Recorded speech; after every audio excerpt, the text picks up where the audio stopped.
The October rain arrived at Hogwarts the way it always did, without warning, without drama, simply a gentle persistence against ancient stone. Professor Charity Burbage stood at her classroom window on the 3rd floor, watching droplets trace wandering paths down the leaded glass. Beyond, the grounds had dissolved into watercolor grey, the forbidden forest a dark smudge against darker clouds. She turned back to her desk, where a single object sat beneath the warm glow of her wand light, a torch. Not the flaming kind that lined Hogwarts corridors, but a cylindrical thing of black rubber and glass, utterly mundane, completely Muggle. Perfect. The classroom itself seemed to settle around her as evening deepened. Rows of desks waited in comfortable silence, their wood worn smooth by generations of students. The blackboard behind her bore tomorrow's date in her careful script. A fire crackled in the small grate. The castle had provided that, as it always did when the weather turned. September's warmth had fled, and now the stone walls remembered they were stone, releasing the cold they'd harboured all summer.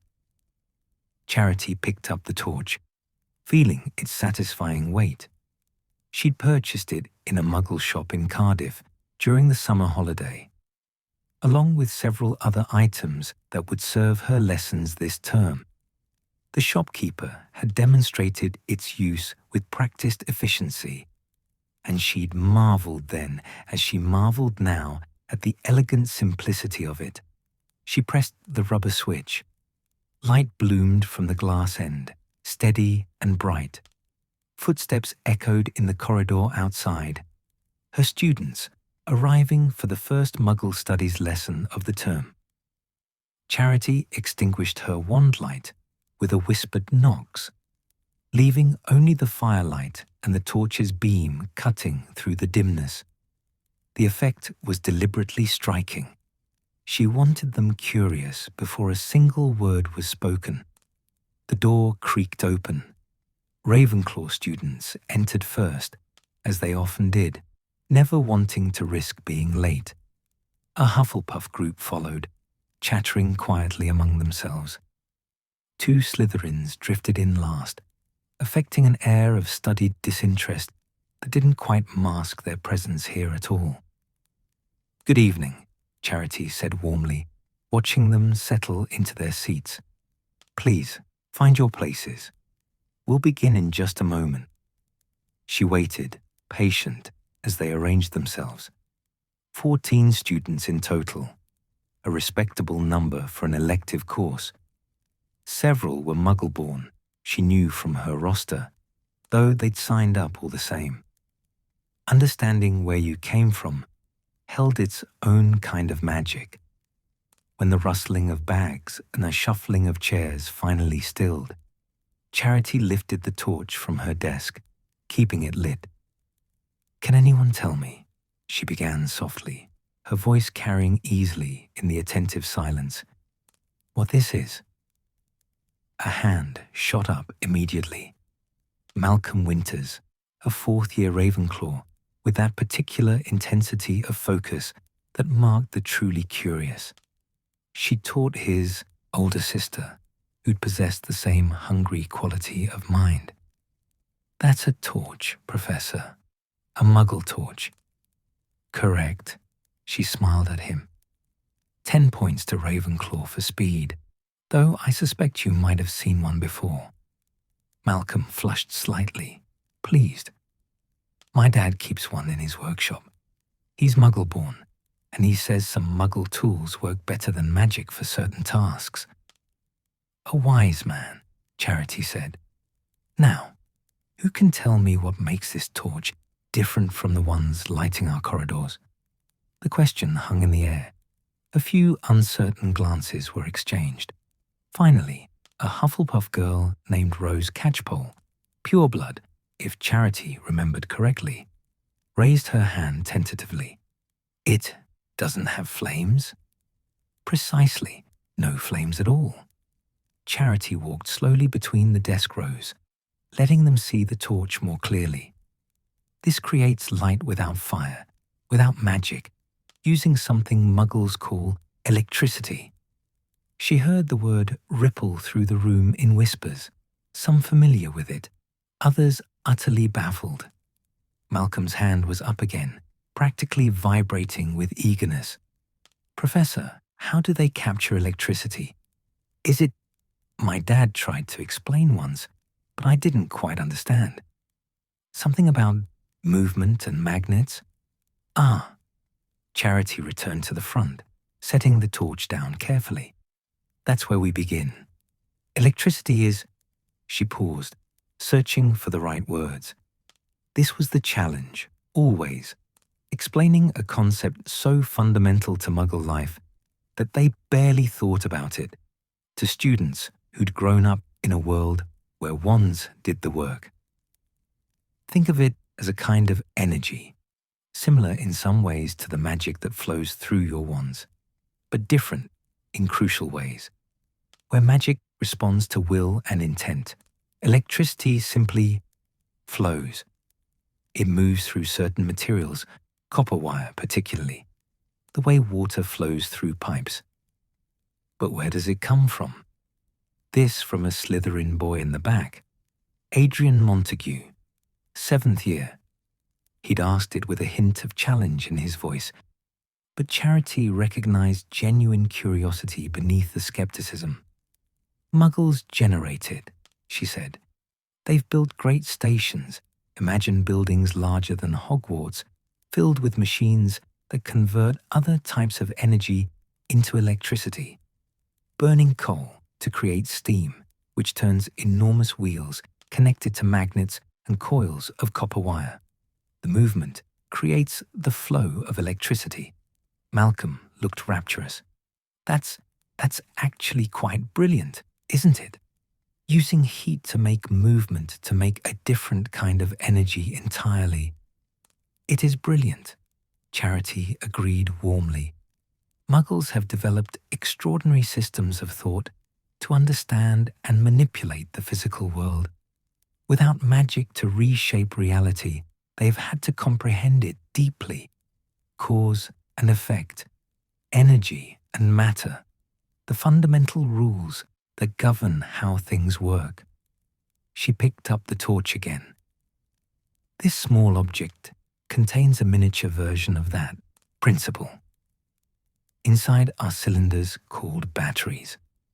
We'll examine those more closely next lesson, which store electricity chemically. When I press this switch, I complete a circuit, allowing the electricity to flow from the batteries through a thin wire called a filament, which resists the flow just enough to heat up and glow. That glow is what you see as light. The silence that followed was the good kind, the kind where minds worked. Charity had learned to recognize it over her years of teaching, that particular quality of attention that meant concepts were settling into place, questions forming. A Hufflepuff boy, she thought his name was Thomas, raised his hand slowly. "Professor, why would Muggles need to store light in torches? Can't they just light candles?" "They can," Charity said, "and they do sometimes for atmosphere or ceremony. But think about the differences. A candle burns down, needs to be replaced, can be blown out by wind, risks starting fires if knocked over.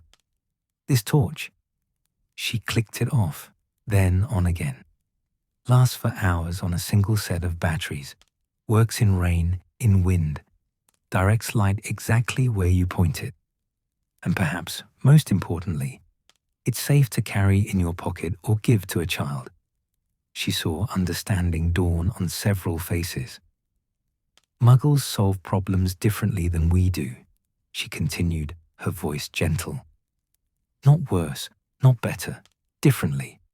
We might cast Lumos. They designed and built this. Both create light. Both required ingenuity and understanding. The magic is in the thinking, in either case." Malcolm's hand was up yet again. Charity nodded at him with amusement. Professor, you said the electricity flows through copper wire. Why copper specifically? And why does the resistance create light instead of just stopping the flow? She could have kissed him for that question. This was why she taught. Excellent questions, both of them. Copper is what Muggles call a conductor, a material that allows electricity to flow through it relatively easily. Different materials have different levels of resistance to electrical flow. The filament in this torch is made of a material with high resistance, so when electricity tries to flow through it, the energy has to work harder, and that effort converts into heat and light. As for why it creates light instead of just stopping, well, that requires understanding something called incandescence, which we'll explore in future lessons. The Ravenclaw section of the room looked like they wanted to start taking notes immediately. Charity smiled. Give them the outline now. Let them hunger for the details later. That was how you built engaged students. For tonight, she said, I simply want you to understand the basic principle. Muggles have found ways to harness natural forces, the flow of tiny particles too small to see, moving through materials in predictable ways. And they've built entire civilizations around this understanding. When you visit the Muggle world, electricity powers nearly everything. Their lights, their heating, their cooling, their communication devices, their entertainment, their cooking, their transportation. All of it depends on this invisible flow of energy through copper wires. She walked to the window, gesturing out into the rainy darkness. Out there, in Muggle Britain, millions of homes are glowing with electric light right now. Miles and miles of copper wire stretch across the countryside, carrying electricity from those great generating stations to individual houses, shops, schools, hospitals. It's an extraordinary achievement of cooperation and engineering. But Professor, Rose Catchpole said, hesitantly, isn't it terribly complicated? All those wires and stations and things, wouldn't magic be simpler? Magic is simpler for us, Charity acknowledged. But Muggles don't have magic. They have observation, experimentation, accumulated knowledge, and cooperation. They've built their understanding piece by piece, generation by generation, each discovery building on what came before. There's a different kind of beauty in that. The beauty of human persistence and creativity working within limitations. She returned to her desk, setting the torch down where the firelight could catch the smooth curve of its casing. I want you to think about that this week. Think about what it means to solve a problem when you can't simply wave a wand. Think about the ingenuity required to harness invisible forces, to store energy in chemical form, to create tools that billions of people rely on every single day. Will we get to take apart a torch, Professor? Malcolm asked hopefully. Eventually, Charity promised. But first, I want you to simply observe. I want you to notice light this week, here at Hogwarts, and, for those of you who have Muggle relatives, in the Muggle world. Notice how it's created, where it comes from, what makes it reliable or unreliable. Write me 1 foot of parchment on your observations.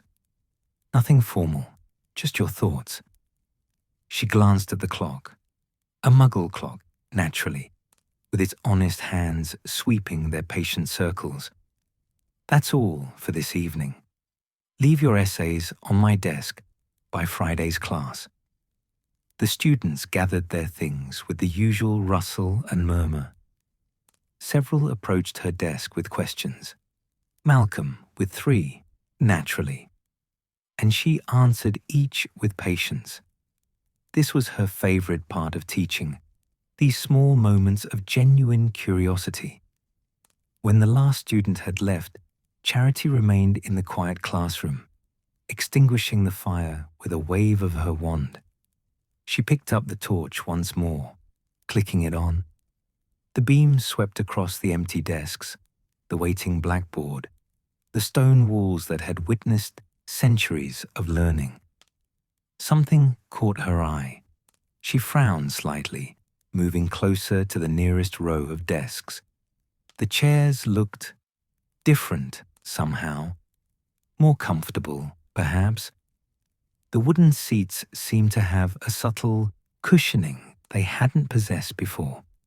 She pressed down on one experimentally. Definitely softer. Odd. She made a mental note to check the castle's maintenance schedule. Perhaps the house elves had been asked to refresh the furniture, though it seemed unusual that they'd only done the Muggle Studies classroom. Still, Charity thought, as she gathered her teaching notes and headed for the door. It was a welcome change. Comfort aided learning, after all. Behind her, in the darkness beneath a desk in the far corner, two large eyes blinked slowly before disappearing with the softest pop of displaced air. The rain continued its gentle percussion against the windows.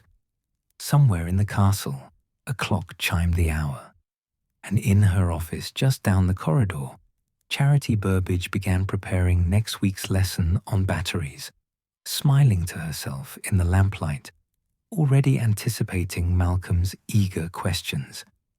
The term had only just begun, and already she could feel it, that particular magic that had nothing to do with wands, the magic of minds opening to new ways of seeing the world. Some teachers chased powerful spells or complex theory. Charity had always believed the real magic was simpler, showing students that wonder existed everywhere if you knew how to look. Outside, the rain fell. Inside, the castle settled into its nighttime rhythms. And on Charity Burbage's desk, a simple Muggle torch sat waiting for Friday's lesson, holding within its ordinary form the extraordinary story of human ingenuity. The first lesson was complete. 6 more awaited, each with its own small marvel to share, each with its own quiet magic to reveal. The mist arrived on a Tuesday, thick and pearlescent, turning Hogwarts into something from a ghost's memory. Professor Burbage watched it drift past her classroom windows as October crept toward November, the kind of fog that muffled sound and softened edges until the whole world seemed wrapped in cotton wool. Perfect weather for an evening lecture, she thought. The castle felt especially cozy when the outside world disappeared. On her desk sat tonight's object, a bicycle bell, chrome-plated and gleaming even in the dimming light. She'd found it in the same Cardiff shop as the torch, charmed by its simple mechanical honesty.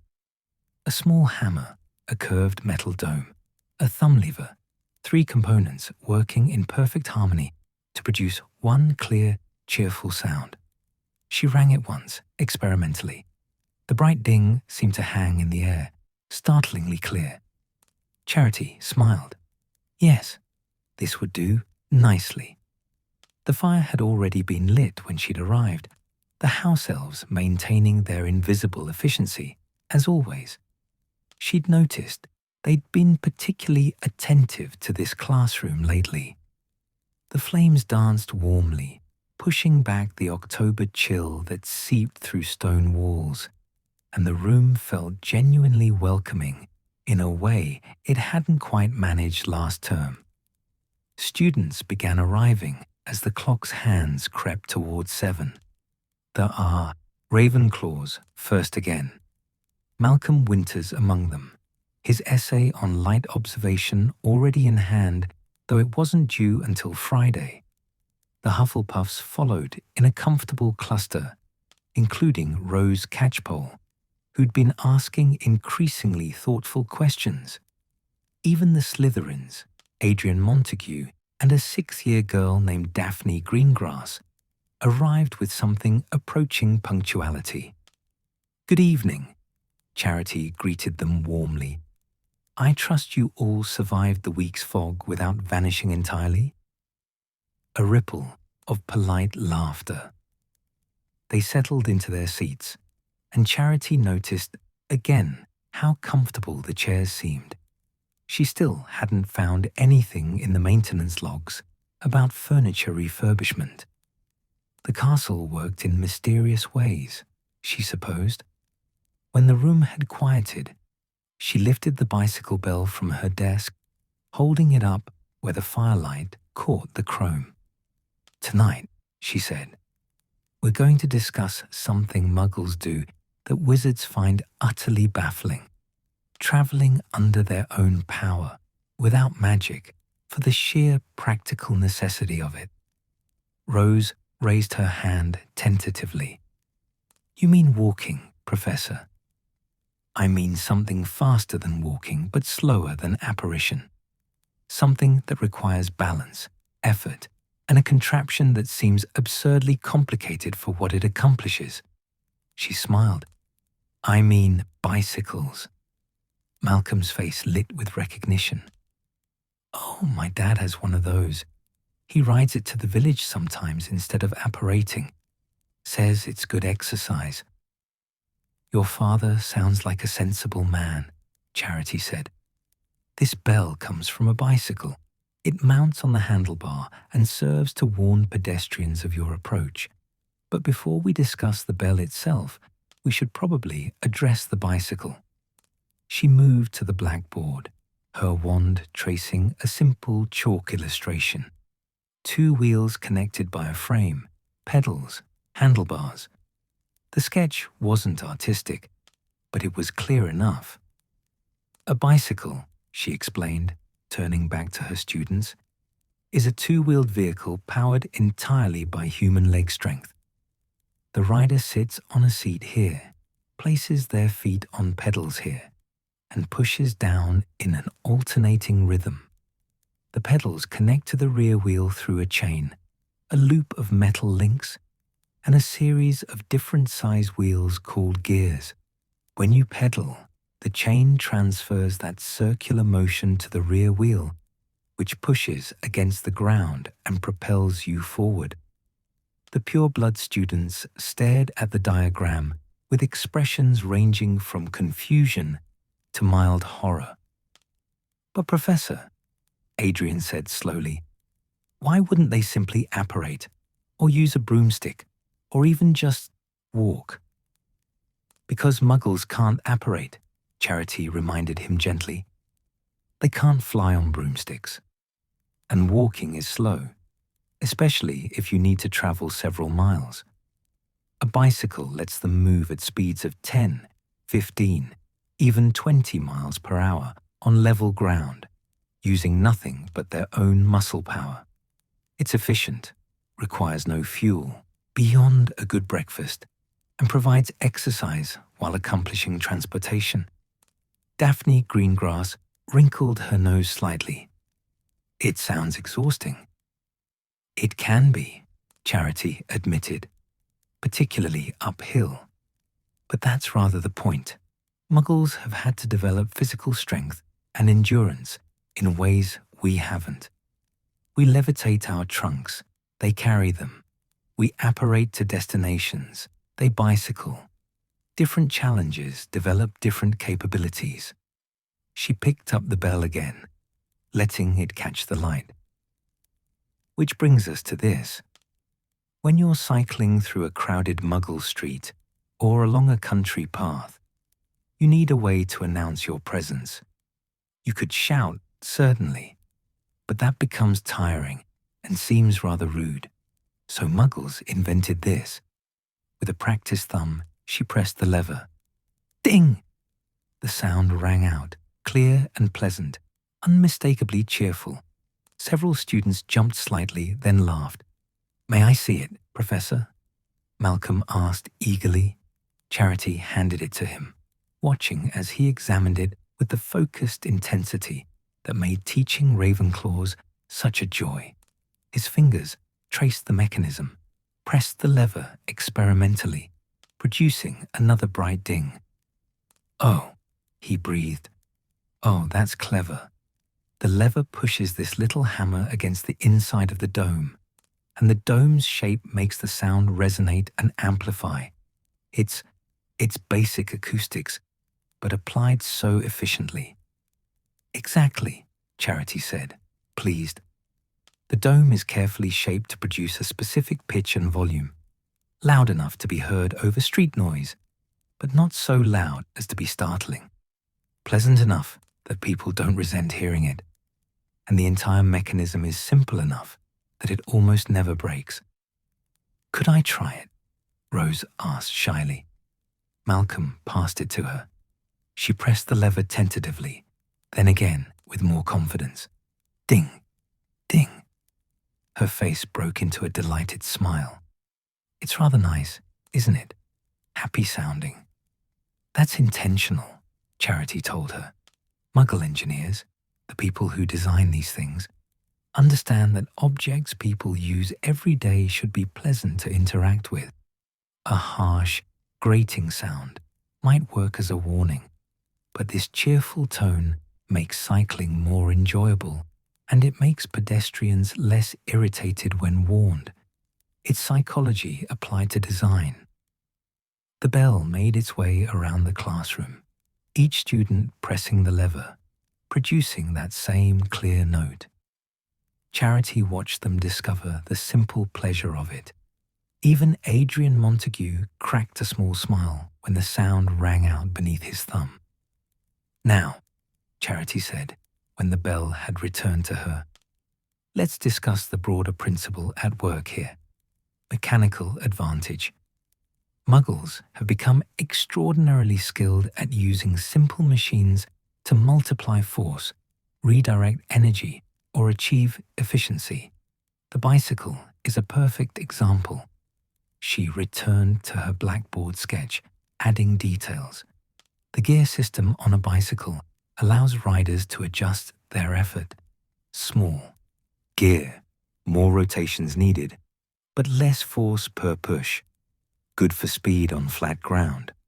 Large gear, fewer rotations, but more force required. Good for climbing hills. The rider can shift between gears to match the terrain, making the best use of their available energy.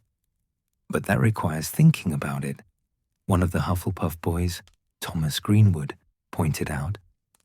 Choosing gears, adjusting effort. Wouldn't magic be simpler? Magic would be simpler, Charity agreed. But Muggles don't have that option, so they've developed something arguably just as valuable: understanding. A wizard waves a wand and levitates up a hill. A Muggle shifts to a lower gear, understands the relationship between force and distance, and pedals steadily upward. Who has learned more about how physical forces work? Malcolm's hand shot up. The Muggle, obviously. The wizard just makes it happen. The Muggle has to comprehend the principles. Precisely, Charity said warmly. And that comprehension allows Muggles to solve problems in ways that don't require magic. They've built extraordinary machines. Bicycles, yes, but also automobiles, trains, aircraft, all based on understanding forces, motion, energy transfer, and mechanical advantage. She could see some students still looked skeptical, particularly the purebloods, but others, including, she noted with quiet pleasure, Daphne Greengrass, were beginning to show that particular thoughtful expression that meant genuine consideration. For your homework this week, Charity continued, I want you to think about a simple task you perform with magic. Lighting a fire, perhaps, or levitating an object, or opening a locked door. Then I want you to research or imagine how a Muggle might accomplish the same task without magic. 1 foot of parchment on what they might do differently and what they might understand that we don't need to think about. She glanced at the clock, surprised to find the hour nearly gone. Time moved differently when students were genuinely engaged. That's all for tonight. Essays by next. The blackboard behind her erased itself. Charity turned, startled. The chalk diagram of the bicycle she'd drawn was simply gone. The board was perfectly clean, not even a smudge remaining. She stared at it, confused. "Professor," Rose asked uncertainly, "did you mean to do that?" Charity frowned. "No, I didn't cast anything." The students exchanged glances. Malcolm looked fascinated. "Could it be the castle?" he suggested. "Hogwarts does have a certain amount of autonomous magic." "Perhaps," Charity said slowly. But in all her years teaching this course, the blackboard had never cleaned itself before. She'd always had to wipe it down manually or use a specific cleaning charm. "Well," she said, forcing lightness into her tone, "apparently the castle approves of efficiency, though I do wish it would wait until I've dismissed class before editing my lesson." The students laughed, the moment of strangeness passing. They gathered their things and filed out, several stopping to ring the bicycle bell one more time on their way past her desk, unable to resist the cheerful sound. When the last footsteps had faded, Charity stood alone in her classroom, staring at the impossibly clean blackboard. It wasn't just the blackboard, she realized. Last week, the chairs had become more comfortable. Tonight, the fire seemed to be burning at exactly the right temperature, warm without being stuffy. And there was a faint, pleasant scent in the air she couldn't quite identify. Not flowers, but something equally welcoming. She walked to the blackboard and drew a simple line with her wand. Then she waited. Nothing happened. "Well," she murmured to the empty room, "you're shy then." Charity gathered her teaching notes and the bicycle bell, extinguishing the lamps with a wave. The fire, she noticed, had already banked itself to embers, just enough to keep the chill away without wasting wood. As she reached the door, she paused and spoke to the seemingly empty room. "Thank you," she said softly. "Whatever you are, whoever you are, thank you for caring about this classroom." The silence felt somehow warm. In the corridor outside, the mist pressed against the windows like curious ghosts. Charity made her way to her office, the bicycle bell in her hand occasionally giving a small, involuntary ding as she walked, the cheerful sound echoing through the ancient halls. Behind her, in the classroom she'd just left, two enormous eyes blinked in the darkness beneath her desk. A long-fingered hand reached up and gently touched the edge of the blackboard, which gleamed with unnatural cleanliness in the ember light. The house elf, for that was what watched from the shadows, had listened to every word of the lesson, had heard the professor speak of Muggle cleverness with such respect, such warmth, had understood, in the way that house elves understood things, that this teacher valued kindness and ingenuity regardless of their source. The house elf had also noticed the professor sometimes rubbed her back after standing for an hour, had seen her squint at the blackboard when the lighting was poor, had observed her shiver on particularly cold evenings. These were problems that could be solved, not with the flashy magic of wizards, but with the quiet, persistent magic that house elves had perfected over centuries, the magic of care. The elf vanished with the softest pop, leaving only the dying fire and the patient darkness.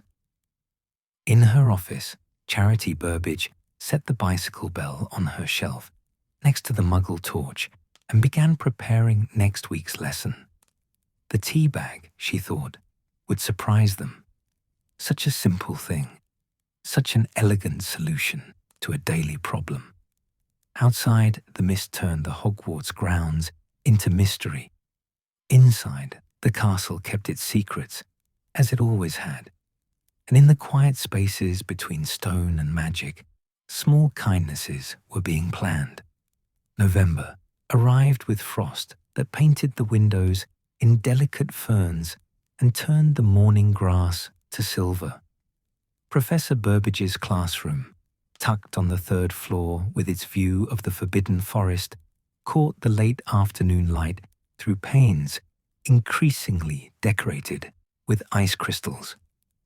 By the time her evening class began, darkness pressed against the glass, but inside, the room glowed with welcoming warmth. Charity stood at her desk, studying the object she'd selected for tonight's lesson. A simple tea bag, its string neatly wound around a small paper tag printed with the brand name. Such an ordinary thing. Muggles used millions of them daily without a second thought. But like everything Muggle made, it contained layers of ingenuity that magical folk rarely considered. She'd also brought something new, a small electric kettle, purchased on her last trip to Cardiff.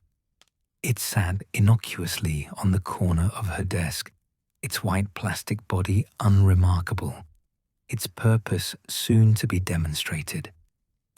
The fire crackled particularly cheerfully tonight.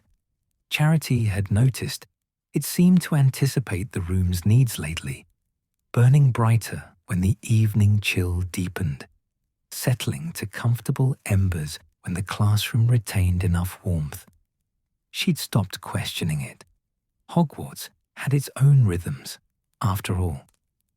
Students began filtering in, their robes dusted with the cold. The Ravenclaws arrived with their usual punctuality, Malcolm Winters looking especially eager. His essay on Muggle problem-solving had been 12 inches instead of the requested 12, filled with enthusiastic marginalia. The Hufflepuffs entered in their comfortable cluster, and Charity noticed Rose Catchpole now sat closer to the front, her initial hesitancy replaced by genuine interest. Even the Slytherins showed what might almost be called enthusiasm. Adrian Montague had actually greeted her upon entering, and Daphne Greengrass had brought a quill that suggested she planned to take notes. "Good evening," Charity said warmly as they settled. "I trust you're all surviving the first frost." "Barely, Professor," Malcolm said cheerfully. "The Ravenclaw common room's warm enough, but the corridors are absolutely freezing." "Which makes this evening's lesson particularly appropriate," Charity replied.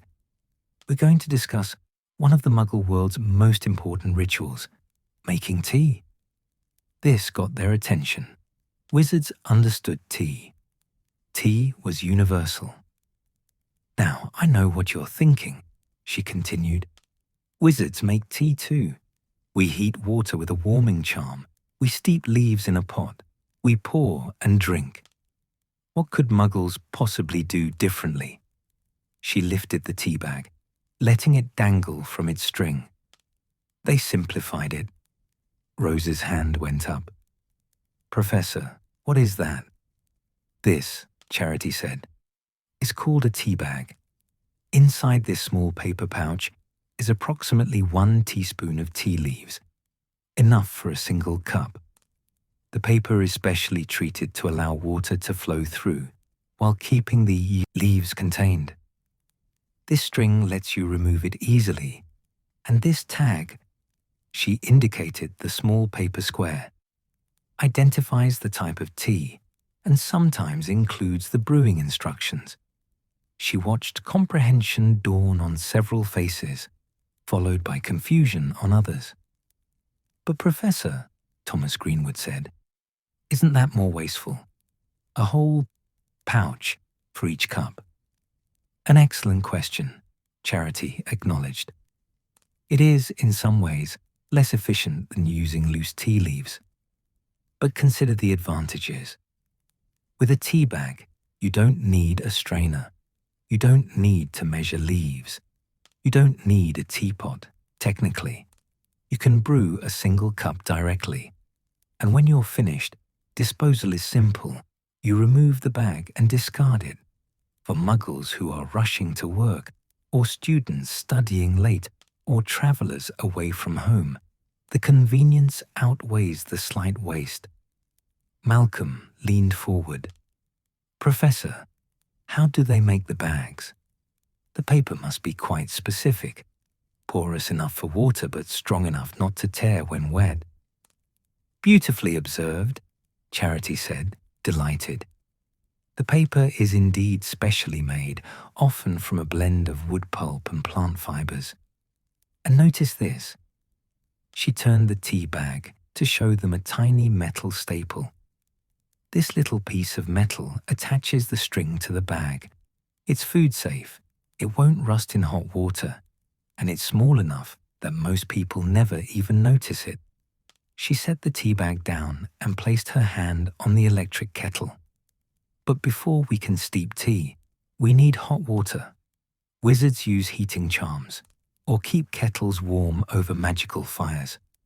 Muggles, lacking these options, developed this. The kettle's plastic surface gleamed in the lamplight. It looked profoundly ordinary. This is an electric kettle, Charity explained. Inside is a heating element, a coil of special metal that offers high resistance to electrical current. When I plug it in, she withdrew the cord and held it up, showing them the three-pronged plug. Electricity flows through this element. The resistance creates heat, and that heat transfers directly to the water. It's remarkably efficient. Daphne Greengrass raised her hand tentatively. Professor, what does plug it in mean? Charity smiled. This was exactly the kind of question that made teaching worthwhile. Evidence that pure-blood students were genuinely trying to understand rather than dismissing Muggle technology out of hand. Excellent question. In Muggle buildings, the walls contain copper wires carrying electricity. These wires terminate in what are called outlets or sockets, small receptacles built into the wall. This plug, she indicated the three metal prongs, is designed to fit into those sockets, creating a connection that allows electricity to flow from the building system into the device. She could see several students struggling with the concept. Think of it like this, she continued. Imagine if every room at Hogwarts had special spots on the walls where you could tap your wand to access the castle's ambient magic directly, without using your own magical reserves. That's essentially what electrical outlets do. They provide access to a building-wide energy system. Understanding flickered across more faces. Now, Charity said, I can't actually demonstrate the kettle here because Hogwarts doesn't have electrical wiring. Magic interferes with electricity in ways that would require an entirely separate lesson to explain. But I can show you the tea bag in action. She conjured a cup of hot water with a simple warming charm. No need to be purist about it. And dropped the tea bag in. The students watched as the water immediately began to darken, tendrils of brown spreading from the submerged bag. Notice how quickly it steeps, she pointed out. The small size of the tea particles inside the bag means more surface area exposed to water, which means faster extraction of flavor. Within 2 to 3 minutes, you have a perfectly brewed cup. She let the silence settle as they watched the simple alchemy of tea leaves and the hot water. There was something meditative about it. something that transcended the division between magical and muggle. The classroom felt especially peaceful tonight, the frost-painted windows reflecting the firelight, the warmth seeming to wrap around them all like a comfortable blanket. Malcolm broke the quiet. "Professor, you mentioned manufacturing earlier. How do muggles make millions of these? Surely they don't fill each bag by hand." "Another excellent question." Charity lifted the now steeped tea bag from the cup by its string, setting it on a small plate. Muggles have developed what they call mass production, using machines to create identical items quickly and efficiently. There are factories where machines cut the paper, measure exact amounts of tea, fold and seal the bags, attach the strings and tags, and package them into boxes, all at extraordinary speed. A single factory might produce millions of tea bags per day. Millions? Rose looked genuinely shocked. Per day? Per day, Charity confirmed, because millions of muggles drink tea daily.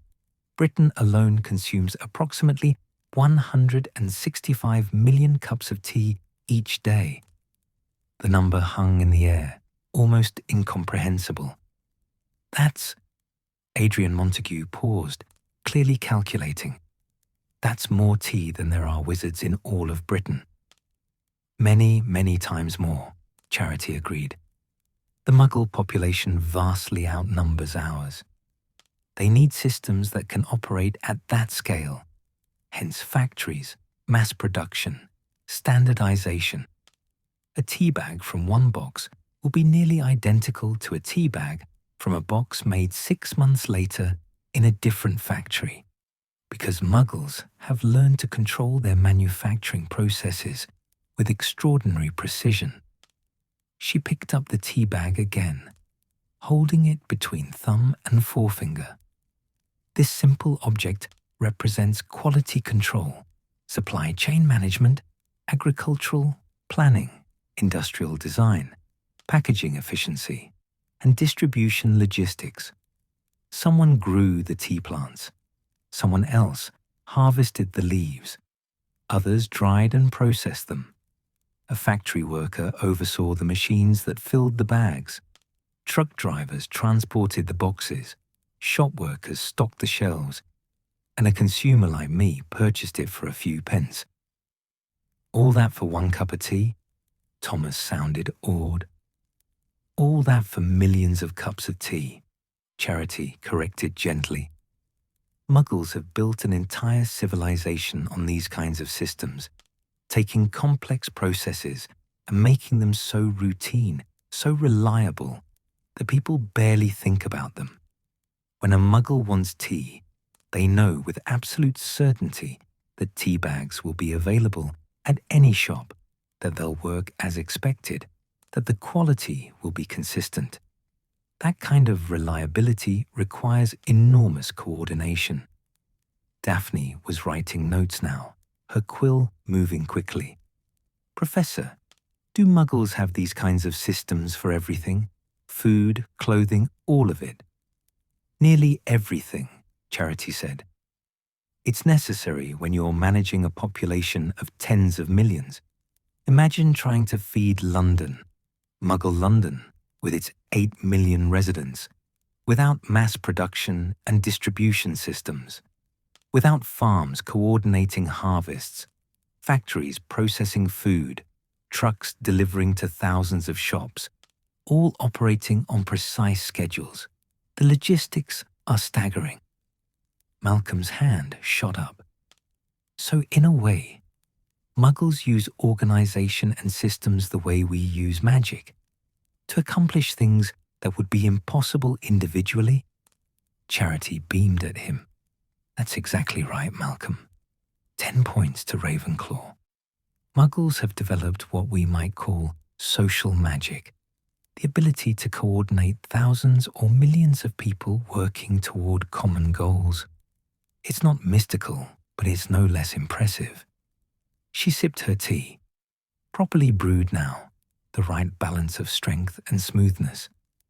This week's assignment, I want you to choose one item you use daily. Your school robes, your quills, your parchment, anything, and write 1 foot of parchment explaining how Muggles might produce the equivalent item at scale. Consider the materials, the process, the distribution. Use your imagination, but try to think practically. The clock showed the hour drawing to a close. Students began gathering their things, several lingering to examine the tea bag more closely, asking if they could touch the paper, feel the string, inspect the tiny staple. As the last student left, Malcolm, naturally, with 3 follow-up questions about factory automation, Charity found herself alone in the classroom again. She gathered the cup and tea bag, moving to rinse them in the small sink she kept in the corner. That was when she noticed the kettle. The electric kettle she'd brought, which shouldn't work at Hogwarts due to the magical interference with electricity. It was steaming slightly, as if it had recently boiled. Charity stared at it. Cautiously, she touched the side. Warm. She lifted the lid. The water inside was hot, properly hot, the kind of hot that suggested it had been boiling moments ago, but she hadn't plugged it in. There was nowhere to plug it in. And even if there had been, the ambient magic of Hogwarts should have prevented it from functioning. She looked around the empty classroom, her heart beating faster. "Hello," she said softly. Silence. But it was a listening silence, if such a thing was possible. "Did you do this?" she asked the empty air. "Did you learn how the kettle was supposed to work and make it function anyway?" No response.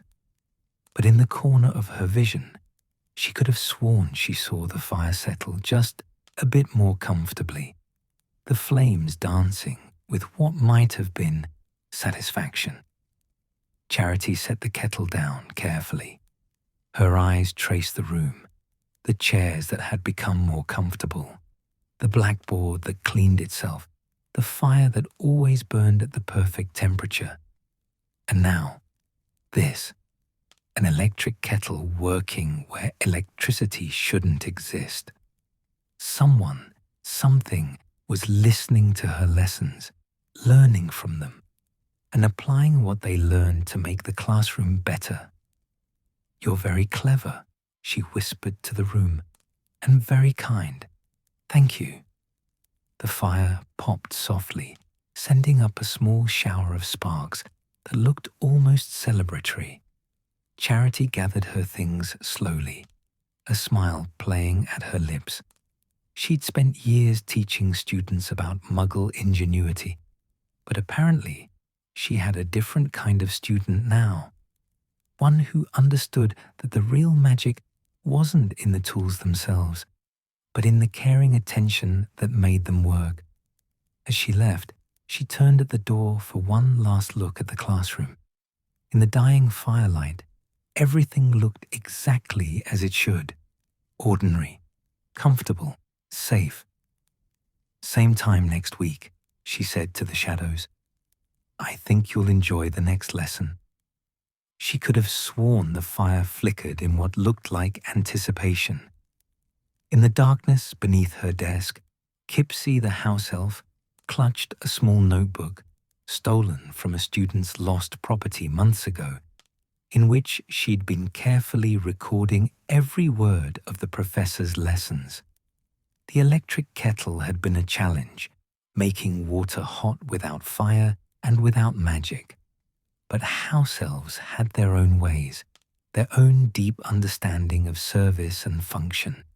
If Muggles could heat water with electricity, and electricity was stored energy made to flow, then surely a house elf could make water hot by understanding the kettle's purpose, by respecting what it was meant to do, by filling it with the kind of magic that came from care rather than wands.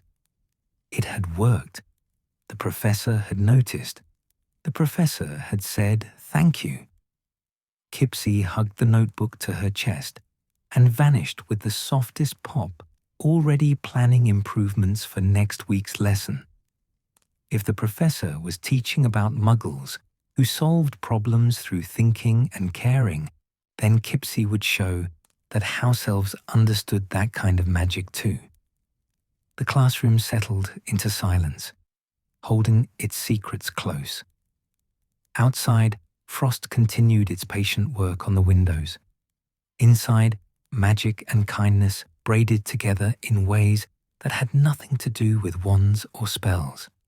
And on the shelf in Charity Burbage's office, 3 Muggle objects sat waiting: a torch, a bicycle bell, and now a tea bag, each one a small testament to human ingenuity. 4 more lessons remained, 4 more chances to teach, to reach, to bridge the gap between worlds. The term was unfolding exactly as it should. November deepened, and with it came the early darkness that made Hogwarts feel both smaller and more vast. Smaller because the lighted corridors became islands in shadow. Vaster because the darkness beyond the windows suggested infinite space. Professor Burbage's classroom had taken on a quality she couldn't quite name, a sense of anticipation that seemed to hum quietly beneath the ordinary routines of teaching. Snow had begun to fall that afternoon. Not the dramatic blizzard of December, but November's tentative first offering. Soft flakes that hesitated before committing, drifting more than falling. By evening, a thin white blanket covered the grounds, visible through windows that no longer needed frost to decorate them. On Charity's desk sat tonight's object, a postage stamp, carefully mounted on a small square of card so students could examine it without damaging the delicate perforated edges. She'd chosen a commemorative issue, a beautiful thing featuring a painting of a steam locomotive, rendered in miniature with extraordinary detail. The colors remained vibrant despite the stamp being several years old, and the tiny denomination in the corner read, "First Class." Next to it sat something unexpected, a small vase containing fresh flowers. Charity had found them on her desk when she'd arrived to prepare the classroom. 3 perfect white roses with droplets of water still clinging to their petals, as if they'd just been cut from a garden. But it was November, and no roses bloomed anywhere at Hogwarts this late in the season. She touched them gently, confirmed they were real, and decided not to question the gift. Her invisible benefactor was growing bolder. The fire burned with its now customary perfection, neither too hot nor too cool. The chairs waited in their comfortable arrangement, and the blackboard, clean to impossible pristine whiteness, seemed to glow faintly in the lamplight. Students began arriving, stamping snow from their boots, their breath still visible in small clouds that dissipated in the classroom's warmth. Malcolm Winters entered with his usual enthusiasm, followed by the Ravenclaw contingent. Rose Catchpole and the Hufflepuffs came next, and Charity noticed Rose's eyes went immediately to the flowers, a small smile touching her lips, as if she understood something Charity didn't quite grasp yet. Adrian Montague and Daphne Greengrass arrived together, actually conversing about last week's essay on mass production, if Charity caught the words correctly. The Slytherin girl had written a surprisingly thoughtful piece comparing Muggle factory systems to the organization of house elf labor at Hogwarts, though she'd been careful to frame it respectfully. "Good evening," Charity greeted them as they settled. "I hope you all managed the snow without too much difficulty." "It's beautiful, Professor," Rose said softly. "Makes everything feel quieter somehow." An apt observation, Charity agreed. Snow does muffle sound. The Muggle scientific explanation involves the structure of snowflakes trapping air and absorbing sound waves, but the effect is the same regardless of whether you understand the physics. The world becomes gentler. She picked up the mounted stamp, holding it where the lamplight could catch the colors. Tonight, we're going to discuss something that seems almost magical even to Muggles: how they send messages across vast distances without owls. This sparked immediate interest. Every wizarding child grew up with Owlpost. The idea of communication without it seemed nearly inconceivable. This, Charity said, is a postage stamp. This small piece of paper, roughly an inch square, represents one of the most sophisticated organizational systems Muggles have ever created. The Postal Service. Malcolm's hand shot up. Professor, how does a piece of paper replace an owl? It doesn't replace the owl, Charity explained. It pays for the equivalent service. Let me explain how Muggle Post works, and you'll see. She moved to the blackboard, and her wand traced a simple diagram. A house, a postbox, a sorting facility, a delivery route, another house. When a Muggle wants to send a letter, she began, they write it, place it in an envelope, write the recipient's address on the outside, and then affix a stamp like this one. The stamp represents prepayment for the delivery service. Then they drop the letter in a public postbox. Red pillar boxes you'll see on street corners throughout Britain. Wait, Thomas Greenwood interrupted, looking confused. They just leave their letters in boxes on the street for anyone to take. The boxes are locked, Charity assured him. Only postal workers have keys. Several times each day, workers collect all the letters from these boxes and transport them to sorting facilities, large buildings where hundreds of people work to organize mail. She tapped her wand against the diagram, adding details. At these facilities, workers sort letters by destination, all letters going to London in one pile, to Manchester in another, to Edinburgh in a third. Then those regional batches are transported by truck or train to sorting facilities in those cities, where they're sorted again by neighborhood, then by street, then by individual address. Daphne was taking notes rapidly. Professor, that sounds extraordinarily complicated. How do they keep track of it all? With meticulous organization, Charity said. And this is where it becomes truly impressive. The British Postal Service handles approximately 60 million pieces of mail every single day. The number provoked the usual stunned silence. 60 million, Adrian repeated slowly. And they don't lose them. Sometimes they do, Charity admitted. The system isn't perfect, but the overwhelming majority of letters arrive at their intended destination, usually within 1 to 3 days. Think about that. A Muggle in Cornwall can write a letter on Monday, post it, and their friend in Scotland will receive it by Wednesday. No magic, just organization, infrastructure, and thousands of postal workers, all following the same systematic procedures. She held up the stamp again. And this little piece of paper makes it all possible. By requiring stamps, the Postal Service generates revenue to pay workers, maintain vehicles, operate sorting facilities, and keep the entire system running.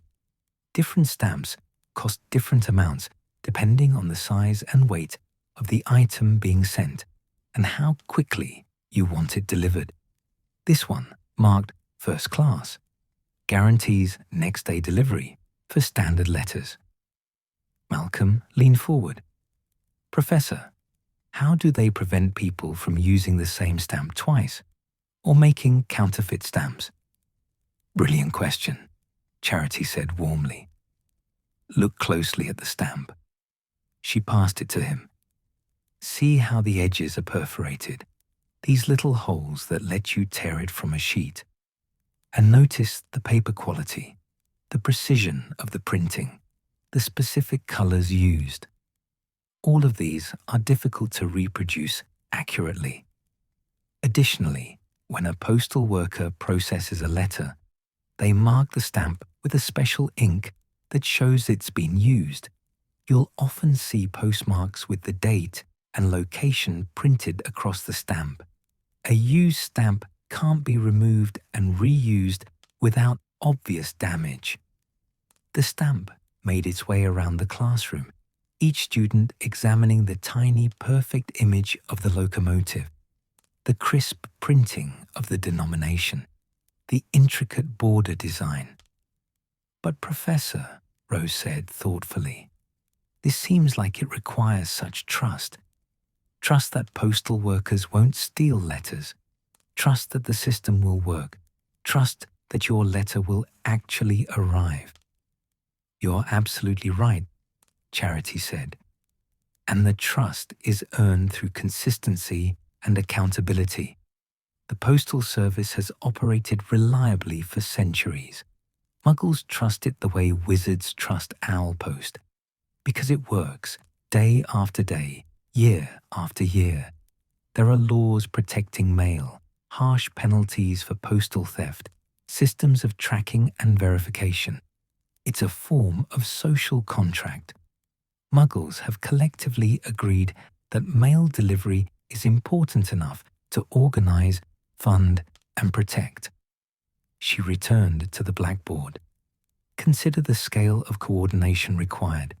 Thousands of postboxes needing regular collection, hundreds of sorting facilities operating on precise schedules, tens of thousands of postal workers, each following standard procedures, trucks and trains running on timetables, delivery routes planned for efficiency, all of it working in concert so that a grandmother in Brighton can send birthday cards to her grandchildren in Glasgow.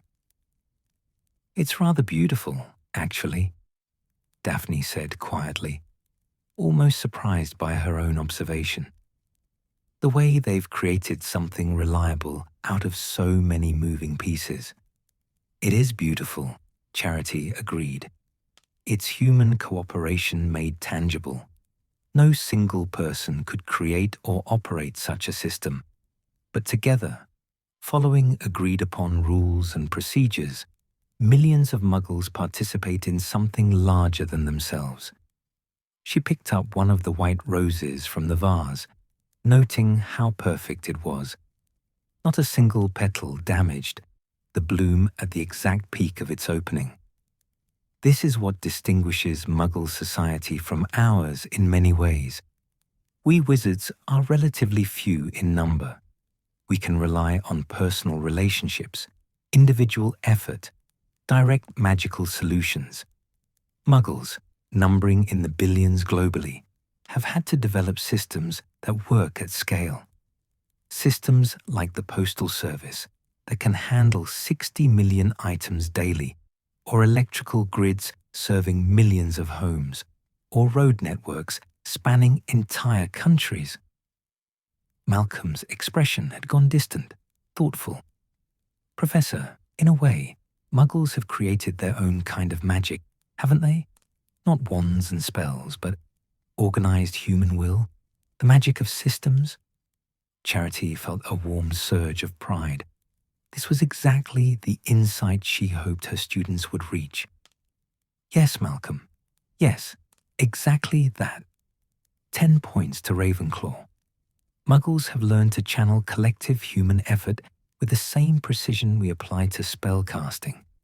And in some ways, their achievements are more remarkable because they require not just individual skill, but massive coordination. She set the rose back in its vase. For your homework this week, I want you to think about communication. Write 1 foot of parchment, comparing our post to Muggle postal systems. Consider the advantages and limitations of each. Think about what each system requires. Training owls versus training thousands of workers, magical versus mechanical, individual versus institutional. There's no right answer. I want your thoughtful analysis. The clock showed the hour nearly complete, but no one moved to pack their bags yet. The room felt especially peaceful tonight, the snow still falling outside, the firelight dancing across intent faces. "Professor," Rose said hesitantly, "may I ask a question that's not about stamps?" "Of course." "The flowers on your desk, they're beautiful, and they couldn't possibly have come from the grounds this time of year. Are they part of the lesson somehow?" Charity smiled. "No, Rose. They're a gift from someone who appreciates what we're doing in this classroom, someone who's been quietly paying attention." She saw understanding dawn on several faces, particularly the Muggle-born students, who'd perhaps noticed the small improvements to the classroom over the past weeks. "Is it the castle?" Thomas asked. "Is Hogwarts itself listening?" "I'm not entirely sure," Charity admitted honestly, "but I've learned that magic comes in many forms. Sometimes it's wands and incantations. Sometimes it's organized systems spanning a nation. And sometimes," she touched one of the roses gently, "it's small acts of kindness from someone who wants to make a space more welcoming." Adrian Montague spoke up, his usual skepticism absent. "Professor, do you think whoever's been helping, the chairs, the blackboard, the flowers, do you think they understand what you're teaching us about Muggles?" "I think," Charity said carefully, "that kindness and attention are universal languages. Whether the listener is wizard, Muggle, or something else entirely, genuine respect for ingenuity and care for others translates clearly."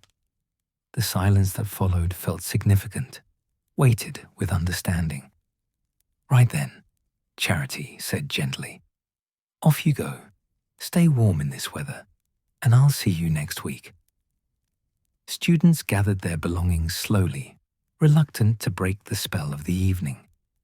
Several paused by her desk to look more closely at the flowers, and she heard Rose whisper to another Hufflepuff, "I think it might be house elves. They love this sort of thing." When the last footsteps had faded, Charity remained at her desk, the postage stamp still in her hand. She studied the tiny locomotive, marveling again at the precision of the printing, the care taken to make even such a small, functional object beautiful. "You're still here, aren't you?" she said softly to the empty room. The fire popped, sending up a small fountain of sparks. "I want you to know," Charity continued, "that what you're doing, learning about Muggles, understanding their ingenuity, making this classroom better, it means more than you might realize. You're proving something important, that respect and curiosity can bridge any divide." Silence, but it felt like listening silence. "The flowers are lovely," she added. "Thank you." For a moment, nothing happened. Then, so gently she almost missed it, one of the roses shifted slightly in its vase, turning just enough to catch the firelight more fully, as if preening under the praise. Charity laughed softly, delighted. "Show off." In the shadows beneath her desk, Kipsy clutched her stolen notebook, her large eyes bright with unshed tears. The professor understood. The professor saw. The professor knew someone was learning, and she didn't mind. She welcomed it. The house elf had spent hours searching the castle's abandoned storage rooms for the vase, had risked sneaking into the herbology greenhouses where Professor Sprout kept rare winter-blooming roses under preservation charms, had carefully selected the 3 most perfect blooms, and the professor had said, "Thank you." Kipsy's fingers traced the latest notes in her book. Muggles organize. Muggles coordinate. Muggles make systems that work through cooperation and trust. House elves do this too. House elves understand service at scale. Maybe house elves and muggles are not so different. The thought was revolutionary in its way, and it had come from simply listening, simply paying attention to a teacher who spoke of muggles with the same respect she'd speak of anyone worthy of understanding. Kipsy vanished with her quietest pop yet, already planning next week's improvements. The professor had mentioned postal systems, coordination, making things work smoothly. Perhaps the classroom could work even more smoothly. Perhaps there were other small touches that would show the professor that someone was learning all her lessons. The ones about muggles, yes, but also the deeper lessons about respect and care. The snow continued falling, painting Hogwarts in quiet white. The fire settled into perfect embers, and on Charity Burbage's desk, 3 white roses glowed in the dimming light, a small miracle of beauty in the depths of November. 4 lessons complete, 3 more to go. And in the space between teaching and learning, between giving and receiving, between wizard and house elf, something rare was growing. Genuine understanding, blooming as perfectly as winter roses against all reasonable expectation. The castle held its secrets close, as always. But some secrets were meant to be discovered, in time, with gentleness and care. Late November wrapped Hogwarts in the particular stillness that comes before winter truly arrives. A holding of breath, a waiting. The snow that had fallen the previous week had settled and compacted, turning the grounds into a landscape of white, interrupted only by the dark slash of the forbidden forest and the frozen silver of the lake. By evening, when Professor Burbage's class convened, the world beyond the windows had become a study in deep blue shadows and crystalline stars. Charity arrived early to her classroom, as had become her habit. She wanted time to notice what had changed, what small improvements her invisible benefactor had made. Tonight, she discovered a hand-knitted cushion on her chair, impossibly soft, in a warm amber color that matched nothing else in the room, but somehow felt exactly right. She ran her fingers over it, marveling at the tiny, perfect stitches, the clear pride taken in its creation. "You are becoming quite accomplished," she murmured to the empty room, settling into the chair with a sigh of comfort. The cushion supported her back precisely where she needed it most, where the ache usually settled after an hour of standing and teaching. On her desk sat tonight's object, a small handheld pencil sharpener, bright red plastic with a silver blade visible through a transparent chamber designed to catch the shavings. She'd chosen this one specifically for its visibility. Students would be able to watch the mechanism work, see the wood curl away from the graphite core, understand the simple precision of it. Next to it, she'd placed a handful of ordinary Muggle pencils, their yellow paint cheerful against the dark wood of the desk. She planned to let students try the sharpener themselves, experience the small satisfaction of creating a perfect point. The fire was already burning. Of course it was. And she noticed it had been laid with particular care tonight. The logs were arranged for maximum warmth with minimum smoke, and a faint, pleasant scent drifted from the flames. Someone had added apple wood, she realized, a small luxury that made the whole room smell of autumn orchards. Students began arriving, their voices bright with the particular energy that came from approaching holidays. Only 2 more weeks until Christmas break, and the castle thrummed with anticipation. They settled into their seats with familiar comfort now, this classroom having become a known quantity over the term. A place that was reliably warm, consistently welcoming, somehow gentler than other parts of the castle. Malcolm Winters noticed the cushion on Charity's chair immediately. "Professor, that's new. Did the elves finally make themselves known?" "Not quite," Charity said with a smile. "But I'm increasingly certain about who our mysterious benefactor is. I think they're still a bit shy about revealing themselves completely." Rose Catchpole touched her own chair experimentally. "Professor, these chairs feel different too. Softer somehow, but I can't see how they've changed. Magic doesn't always announce itself with obvious transformations," Charity said. "Sometimes it works subtly, in small increments of improvement. I suspect our listener has been refining their craft over the weeks." Daphne Greengrass looked thoughtful. "So we're being taught, and someone else is learning alongside us. That's rather lovely, actually." "It is," Charity agreed warmly. "Which brings us to tonight's lesson, one that I think will particularly resonate with whoever's been paying such close attention." She picked up the pencil sharpener, holding it where the firelight caught the transparent shavings chamber. "Tonight, we're discussing Muggle tools that solve very specific problems with elegant simplicity. This is a pencil sharpener."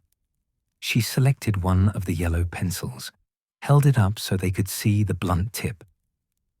"Muggles write with these pencils, unlike quills, which maintain their own points through magic.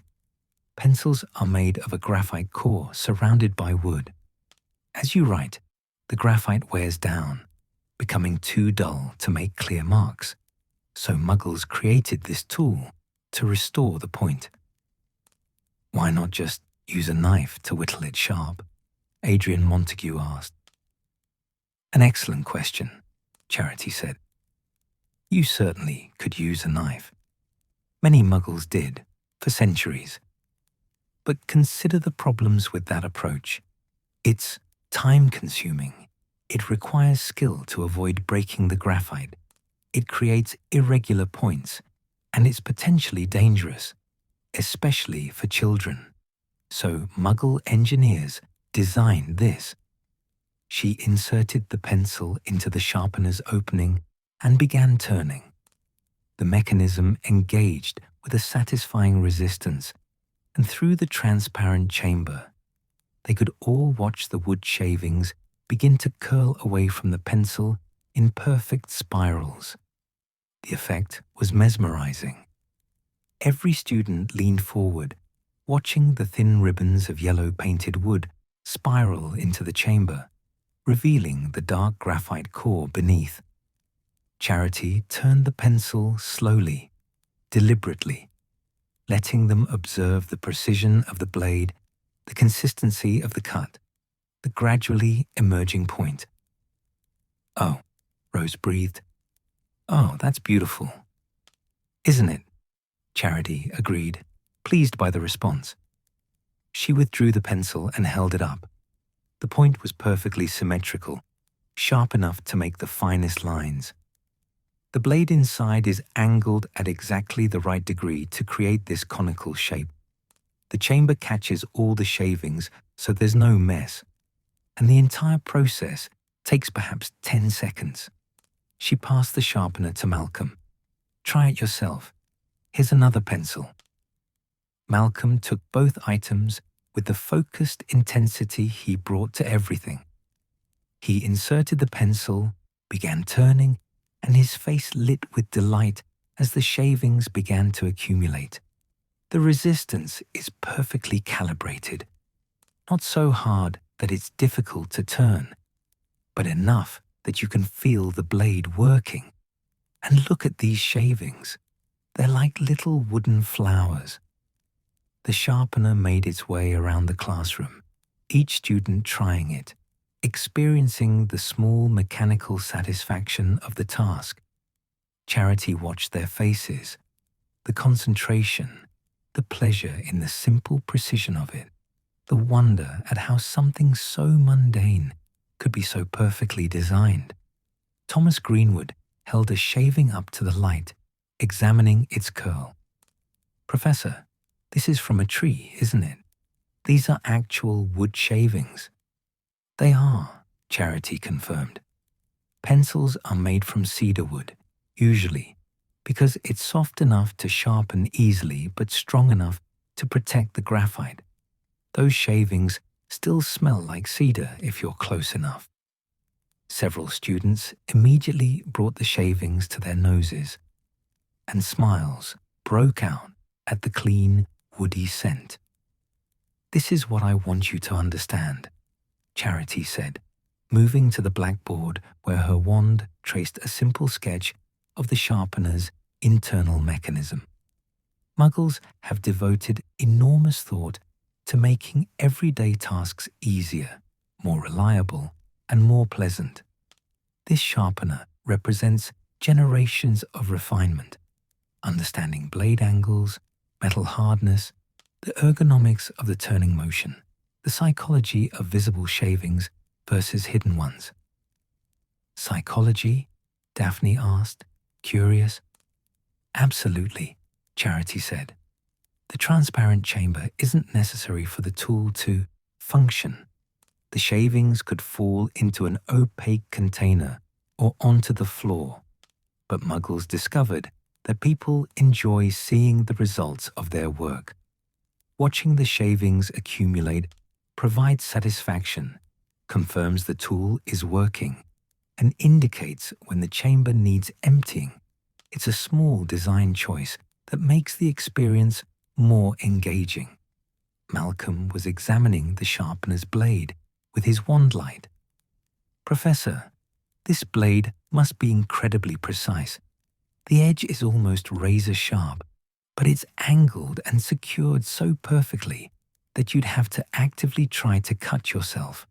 That's actually sophisticated engineering for such a simple object."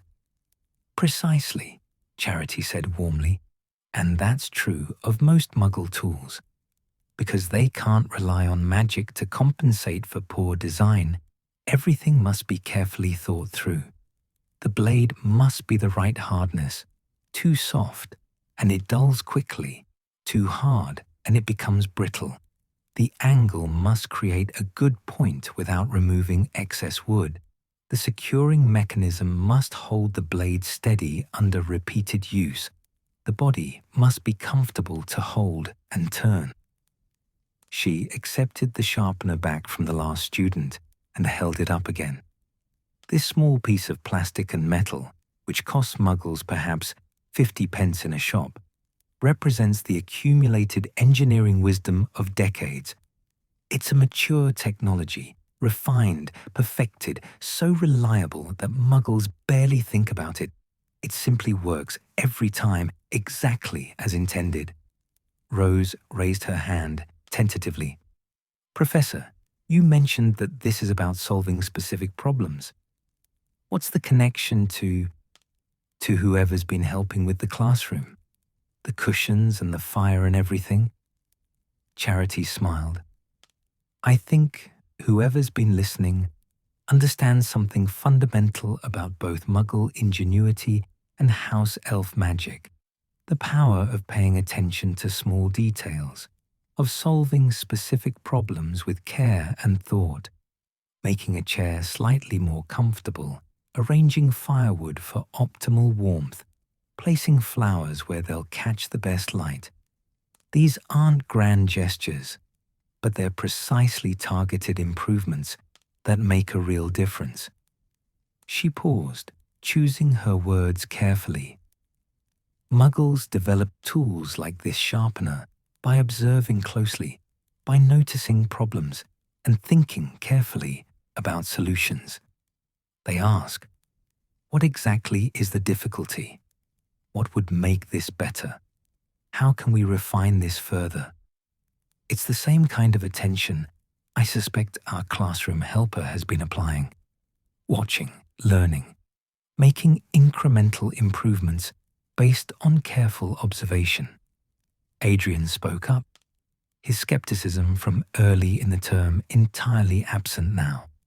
Professor, do you think house elves and muggles might approach problems similarly, both working within limitations, muggles without magic, house elves bound by their nature, but both capable of extraordinary creativity within those bounds?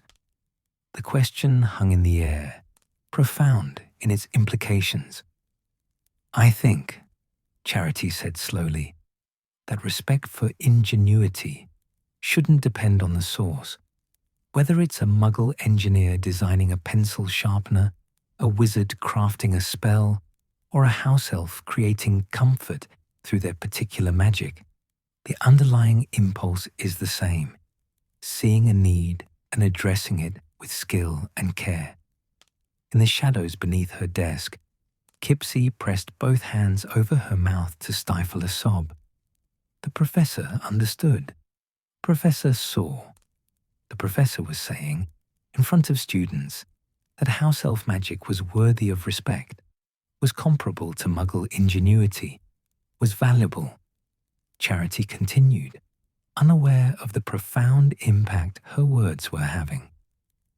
For your homework this week, I want you to choose a simple task you perform regularly, sharpening a quill, perhaps, or lighting a candle, or fastening your robes. Write 1 foot of parchment, analyzing how that task could be made easier, more reliable, or more pleasant. Think like a muggle engineer. What's the specific problem? What would an elegant solution look like? Don't worry about whether it's actually possible. Focus on the thinking process. She glanced at the clock, surprised as always by how quickly the hour passed. That's all for tonight. Stay warm on your way back to your common rooms. It's getting properly cold now. Students gathered their belongings, but several lingered, examining the pencil shavings they'd created, comparing the points they'd achieved, discussing blade angles and wood grain with the enthusiasm of natural philosophers.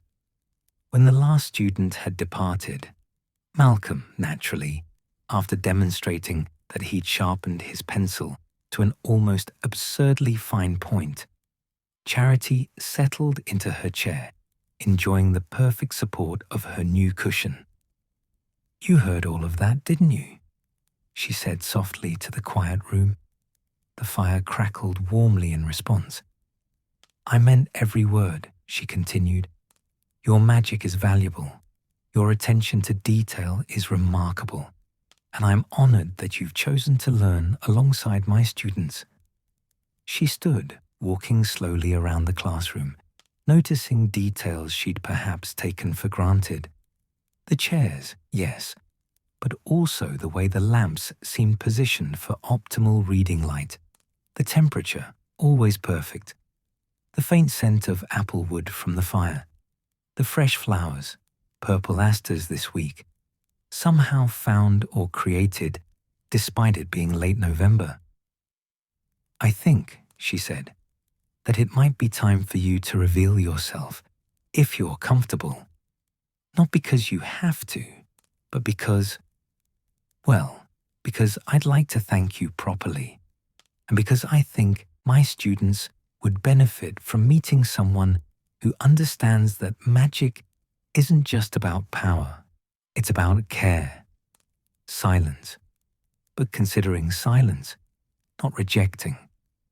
"Think about it," Charity said gently. "There's no pressure, but know that you'd be welcome, whenever you're ready." She gathered her teaching materials and the pencil sharpener, leaving the shavings scattered on her desk, a small offering, perhaps, or a reminder that beauty could be found in the most unexpected places. As she reached the door, she turned back. "Good night, and thank you for everything." The fire burned steady and warm, and just before she closed the door, Charity could have sworn she saw a flash of movement near her desk, something small and quick, with enormous eyes that caught the firelight. She smiled and continued down the corridor, her footsteps echoing softly against ancient stone. Behind her, in the classroom, Kipsy emerged fully from the shadows. She moved to the desk and gently, reverently, collected several of the pencil shavings, holding them up to the light to marvel at their perfect spirals. The professor had called them beautiful, had compared house elf attention to detail with Muggle ingenuity, had said both were worthy of respect. The house elf tucked one perfect shaving into her notebook, marking the page where she'd written tonight's lesson. Then she moved around the room, straightening desks with microscopic precision, adjusting the firewood for tomorrow's fire, and considering the professor's invitation. Reveal herself. Let the students see. It was terrifying and tempting in equal measure, but the professor had said, "Whenever you're ready," not "you must," had offered welcome without demand. Kipsy looked at the cushion she'd knitted, the flowers she'd arranged, the 100 small improvements she'd made over the weeks. The professor had noticed all of them, had valued all of them, had understood what they meant. Perhaps, Kipsy thought, perhaps she could be ready. Soon. Maybe even next week. The thought was both thrilling and frightening, but underneath it all was something warm and certain. Trust. The professor had earned it, word by careful word, lesson by respectful lesson. Kipsy vanished with a soft pop, already planning. If she was going to reveal herself, she wanted to do it properly, in a way that would honor both the professor's teaching and house elf magic. 2 more lessons remained. Perhaps by the last one, she would find the courage. The snow fell softly outside, and the castle dreamed its ancient dreams, holding secrets that were slowly, gently, preparing to be revealed. December arrived with a crystalline sharpness that turned every breath visible and made the castle's ancient stones radiate cold like they were exhaling winter itself. The grounds were properly snow-covered now, the lake frozen solid enough that students had begun skating on it during afternoon breaks. Frost painted elaborate gardens on every window, and the approaching Christmas holidays filled the corridors with an electric anticipation. Professor Burbage's classroom, by contrast, had become something approaching sanctuary. Charity noticed it the moment she entered for this evening's lesson. The warmth seemed to embrace her. Not just temperature, but something more essential. The fire was already burning with that perfect amber glow that spoke of careful tending. Fresh candles had been placed around the room, their flames steady and bright, and on each desk sat a small sprig of holly, the berries impossibly red against dark green leaves. On her chair rested not just the amber cushion she'd come to depend on, but also a lap blanket, soft grey wool, hand-knitted with the same microscopic precision as the cushion. She picked it up, running her fingers over the stitches, and felt her throat tighten with emotion. Such care, such thoughtfulness. "You're spoiling me," she murmured to the empty room, draping the blanket over the chair's back. But I'm not complaining. Tonight's object sat on her desk with unassuming presence, a mechanical wristwatch, its silver case catching the candlelight. She'd chosen her father's old watch for this lesson, a reliable piece he'd worn for 30 years before his death, now kept running through her own careful maintenance. Through the exhibition back, you could see the intricate movement of gears and springs, the steady beat of the escapement, the patient unwinding of the mainspring. It was, she thought, rather like Hogwarts itself, ancient and precise, powered by mechanisms both visible and invisible, keeping time through countless individual parts working in perfect harmony. Students began arriving early, drawn perhaps by the unusual warmth and welcome of the room. Malcolm Winters entered first, as always, but paused just inside the doorway. "Professor," he said quietly, "your classroom feels different tonight, almost alive." "I think it's been alive for quite some time," Charity replied with a smile. "We're simply more aware of it now." Rose Catchpole and her Hufflepuff friends entered next, immediately noticing the holly sprigs. "Professor, are these for us?" "I believe they're gifts," Charity said, "from someone who wants us to remember that even in the depths of winter, life persists. You may take them with you after class if you like." The Ravenclaws settled into their seats, and Charity noticed Malcolm running his hand over his desk's surface with a thoughtful expression. The Slytherins arrived. Adrian Montague and Daphne Greengrass had been joined by 2 more students tonight. Word having apparently spread that Muggle Studies had become unexpectedly engaging. "Good evening," Charity greeted them all. "Welcome to what might be our most philosophical lesson yet. Tonight, we're discussing something both Muggles and Wizards struggle with equally: time." She lifted the wristwatch, letting it dangle from its leather strap. This is a mechanical wristwatch. Inside this small case are approximately 130 individual parts, all working together for a single purpose: measuring the passage of time with as much accuracy as human ingenuity can achieve without magic. The watch made its way to Malcolm first, who immediately turned it over to examine the exhibition back. His eyes widened. "Professor, I can see everything moving, the gears, the springs. It's like a tiny, perfect machine." "That's exactly what it is," Charity said. "And it's been running continuously for over 40 years. This was my father's watch.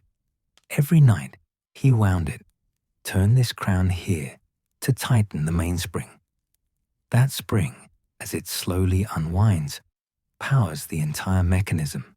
The energy transfers through a series of gears that reduce the speed progressively until finally it reaches the escapement. That part you can see ticking back and forth, which controls the release of energy in precise increments." Thomas Greenwood leaned in to see better as the watch reached him. "So it's like controlled unwinding. The spring wants to release all its energy at once, but the mechanism forces it to do so in exact measurements." "Beautifully put," Charity said, delighted. 10 points to Hufflepuff. That's exactly right. The entire watch is designed to convert stored energy into measured time. Each tick of the escapement represents a fraction of a second. Those ticks accumulate into seconds, which become minutes, hours, days. Daphne held the watch carefully, her expression almost reverent. "It's remarkable, isn't it? All this complexity just to answer the question, what time is it? Wizards can conjure the time with a simple spell."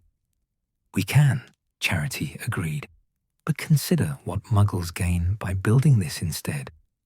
First, they develop a deep understanding of mechanical principles, gears, ratios, energy transfer, precision manufacturing. Second, they create something that works independently, requiring no magical ability. A Muggle child can read this watch as easily as a Muggle adult. And third, she paused, gathering her thoughts. They create something beautiful. She gestured for the watch to be returned to her. Look at the craftsmanship, the polished case, the precise typography on the dial, the curved glass that protects the face, the leather strap stitched by hand. Someone made this with care, with pride in their work. It's not just functional. It's a small work of art that my father wore every day for decades. Rose raised her hand tentatively. Professor, you said this lesson would be philosophical. How does measuring time become philosophical? Ah, Charity smiled. Now we get to the heart of it. Muggles have a different relationship with time than we do. We have time turners, at least the Ministry does, carefully controlled.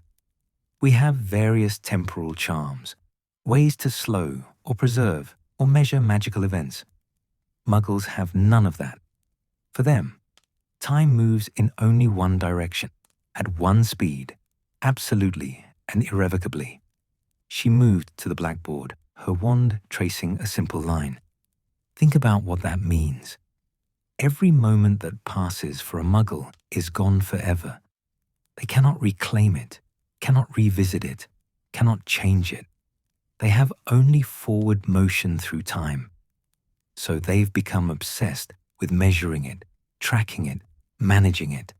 Malcolm spoke up, his voice thoughtful. Because if you can't control time's passage, at least you can count it. Know exactly how much you have. Exactly, Charity said.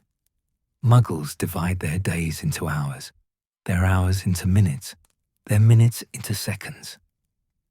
They schedule their lives around time, meetings at precise hours, trains departing at exact minutes, even their entertainment divided into measured blocks. This watch isn't just telling time. It's helping its wearer organize their existence within time's relentless flow. Adrian Montague looked troubled. That sounds rather oppressive, actually. Being so controlled by something you can't change or escape. It can be, Charity acknowledged. But it's also created extraordinary achievements. When Muggles plan to meet at exactly 3 o'clock, and both arrive within minutes of that time despite traveling from different locations, that's a feat of coordination. When they create train schedules that depend on split-second precision, trains passing each other on single tracks, arriving at platforms exactly when expected, that's time managed brilliantly. She held up the watch again, letting the candlelight catch the steady sweep of the second hand. And there's something else, something deeper. Because Muggles know they can't stop or reverse time, they've developed a particular appreciation for moments. They treasure memories more carefully, perhaps, knowing they can't be relived. They mark occasions, celebrate anniversaries, photograph important events, all ways of trying to hold on to time as it flows past. The room had gone very quiet. Even the fire seemed to burn more softly, as if listening. My father wore this watch every day, Charity continued, her voice gentle. When I was a child, I'd hear it ticking when he hugged me. It measured the seconds of my childhood, the minutes of our conversations, the hours we spent together.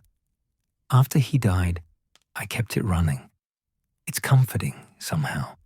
This small mechanism still measuring time, still ticking steadily, a continuity that spans from his life to mine.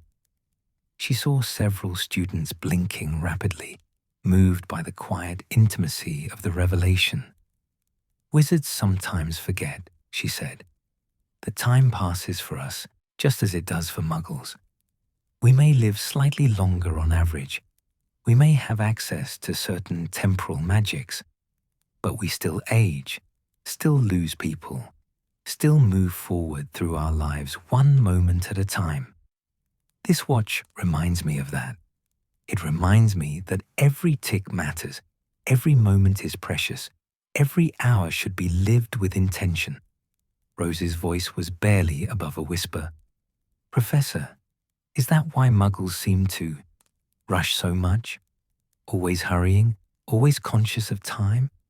Partly, Charity said. Though wizards rush too in our own ways.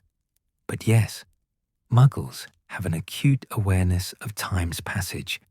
They'll say things like, time is money, or don't waste time, because for them, time is the ultimate non-renewable resource.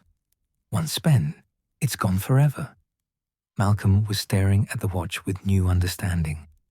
So every Muggle device that measures time, watches, clocks, even those simple egg timers, they're all reminders of mortality, of time's unstoppable flow.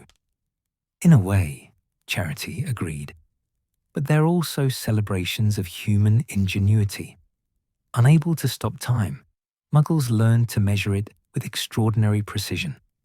This watch loses perhaps 10 seconds per month, an accuracy achieved through pure mechanical design, through understanding physics and materials science, through generations of refinement.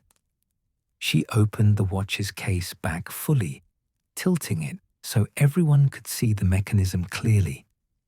Look at these tiny screws, smaller than a grain of rice. Look at how the gears mesh perfectly, each tooth precisely shaped. Look at the ruby bearings. Yes, those red dots are actual rubies, chosen because they're hard enough to resist wear, allowing the mechanism to run smoothly for decades. Every single component has been optimized through centuries of watchmaking knowledge. Daphne leaned forward. Professor, you mentioned your father wound it every night. Why? Why not make it run indefinitely? Because the mainspring can only store so much energy, Charity explained. It needs rewinding approximately every 40 hours. But I think there's beauty in that requirement. It forces a daily interaction, a moment of attention. My father told me it was his evening ritual, winding his watch, a small act that connected him to the passage of time, reminded him to reflect on the day past and prepare for the day ahead. She demonstrated, carefully turning the crown until she felt the mainspring reach full tension. Now it will run for another 40 hours, measuring each second, each minute, keeping its steady mechanical heartbeat. The watch made its way around the room again, each student winding it slightly, feeling the resistance of the spring, hearing the mechanism respond.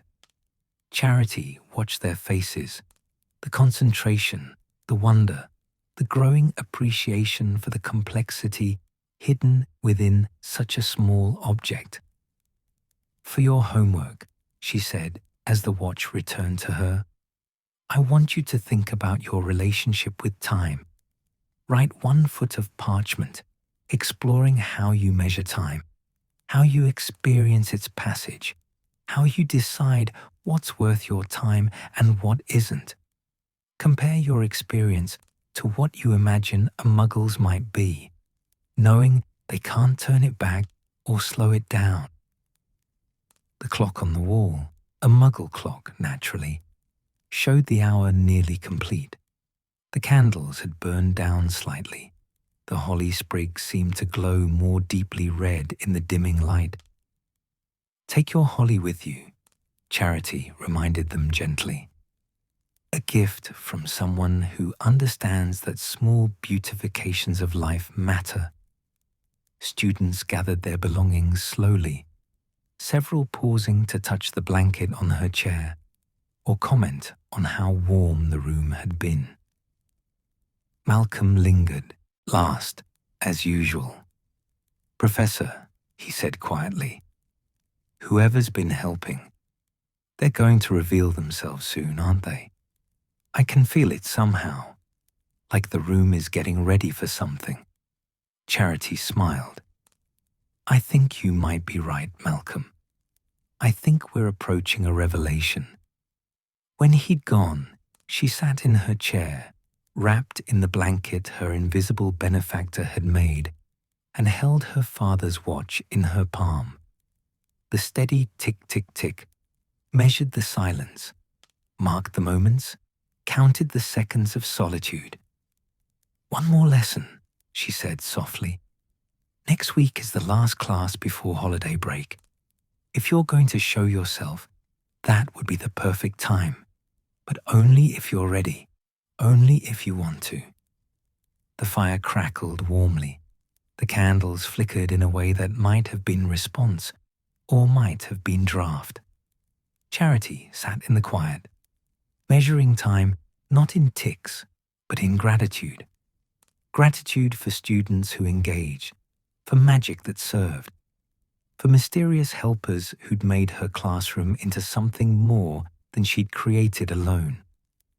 In the shadows, Kipsy watched the professor sit peacefully, watched her cradle that Muggle watch with such tenderness.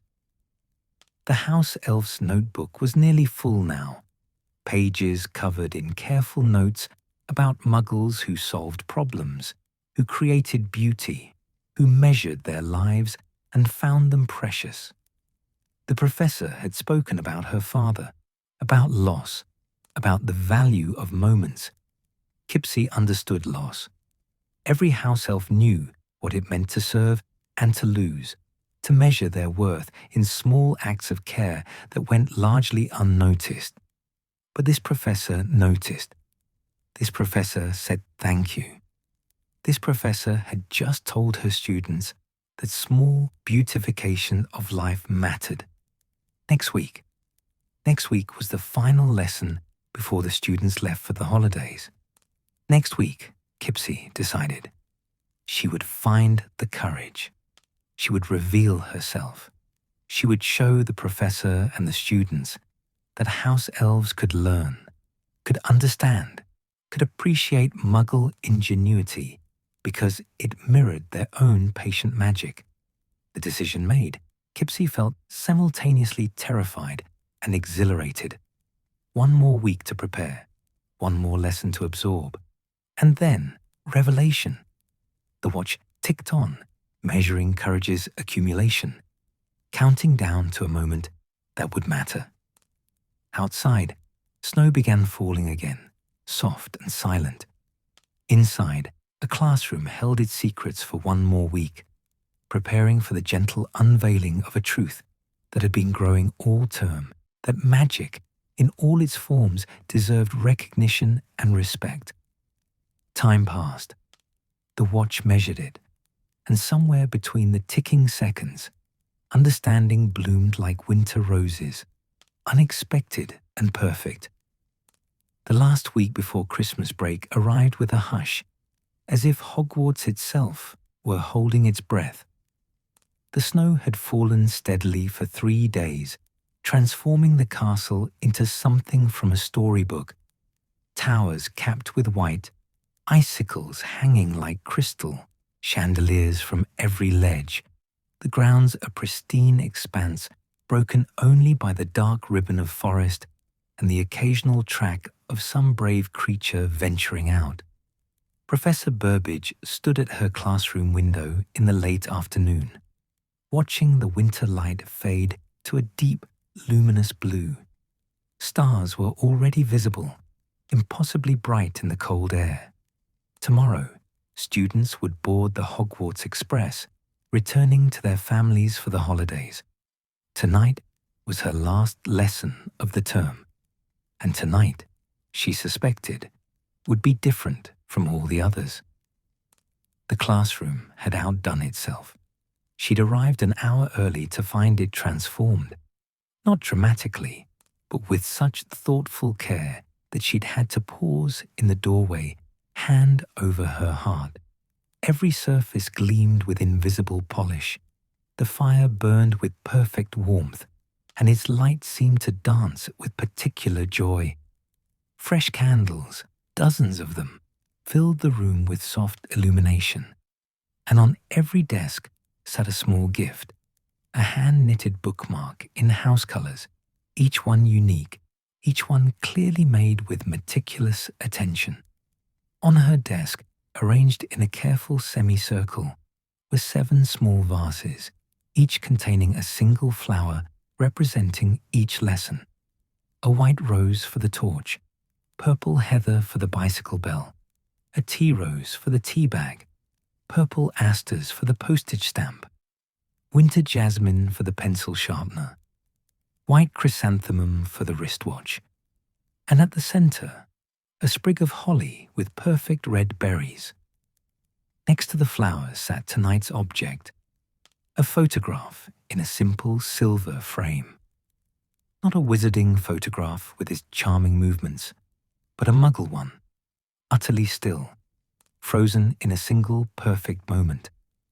The image showed a young girl, perhaps 7 years old, sitting in a garden with her arms around a large dog. Both were laughing, caught mid-joy, the summer sun bright on their faces. Charity touched the frame gently. This was her own photograph, one of the few Muggle pictures she owned. The girl was her younger self. The dog was Barley, the beloved family pet who'd lived to a remarkable age.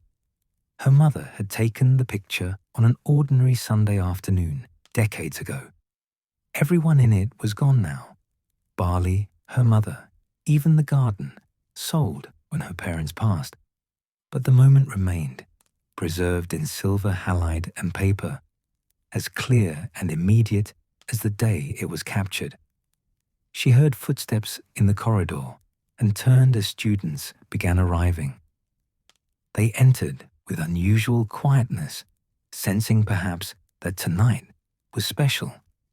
Malcolm Winters stopped just inside the door, his eyes widening as he took in the transformed classroom. "Professor," he breathed. "It's beautiful." "Isn't it?" Charity agreed softly. "I think our mysterious friend wanted to make this evening memorable." Rose Catchpole and the Hufflepuffs entered next, each immediately noticing the bookmarks on their desks. Rose picked hers up with trembling fingers, yellow and black stripes, perfectly knitted, with a tiny badger worked into the design at the bottom. "These are gifts. For us." "It appears so," Charity said, watching with pleasure as students discovered their bookmarks. The Ravenclaws received blue and bronze, the Slytherins green and silver. Each design was slightly different, personalized in small ways. Malcolm's had a tiny book charm attached. Rose's badger seemed to be smiling. Daphne's serpent was extraordinarily elegant. Adrian Montague held his bookmark up to the light, examining the microscopic stitches. "Professor, this is masterwork. I've seen professional needlework that wasn't this precise." "House elves," announced a Ravenclaw girl named Miranda Clearwater with certainty, "are extraordinarily skilled at textile magic. My grandmother has house elves, and she says their work is unparalleled." "If it is house elves," Charity said carefully, "then I hope they know how much their gifts are appreciated." In the shadows beneath her desk, Kipsy clutched her own hands together, overwhelmed. The students liked the bookmarks. The professor had displayed her flowers like treasures. The room felt warm and safe and full of appreciation. It was almost time. Almost. "Please, everyone, take your seats," Charity said gently. "We have much to discuss tonight, and I suspect we may have an interruption worth welcoming." Students settled, and the room grew quiet, save for the fire's gentle crackling. Charity picked up the framed photograph, holding it where the candlelight could reach it. "This," she said, "is a Muggle photograph. Some of you, particularly those from Muggle families, will recognize the difference immediately. Those raised in the wizarding world. Look closely. What do you notice? It doesn't move, Daphne said after a moment. The girl and the dog are completely still. Exactly, Charity confirmed. Muggle photographs capture a single moment and preserve it exactly as it was. Frozen, unchanging, eternal.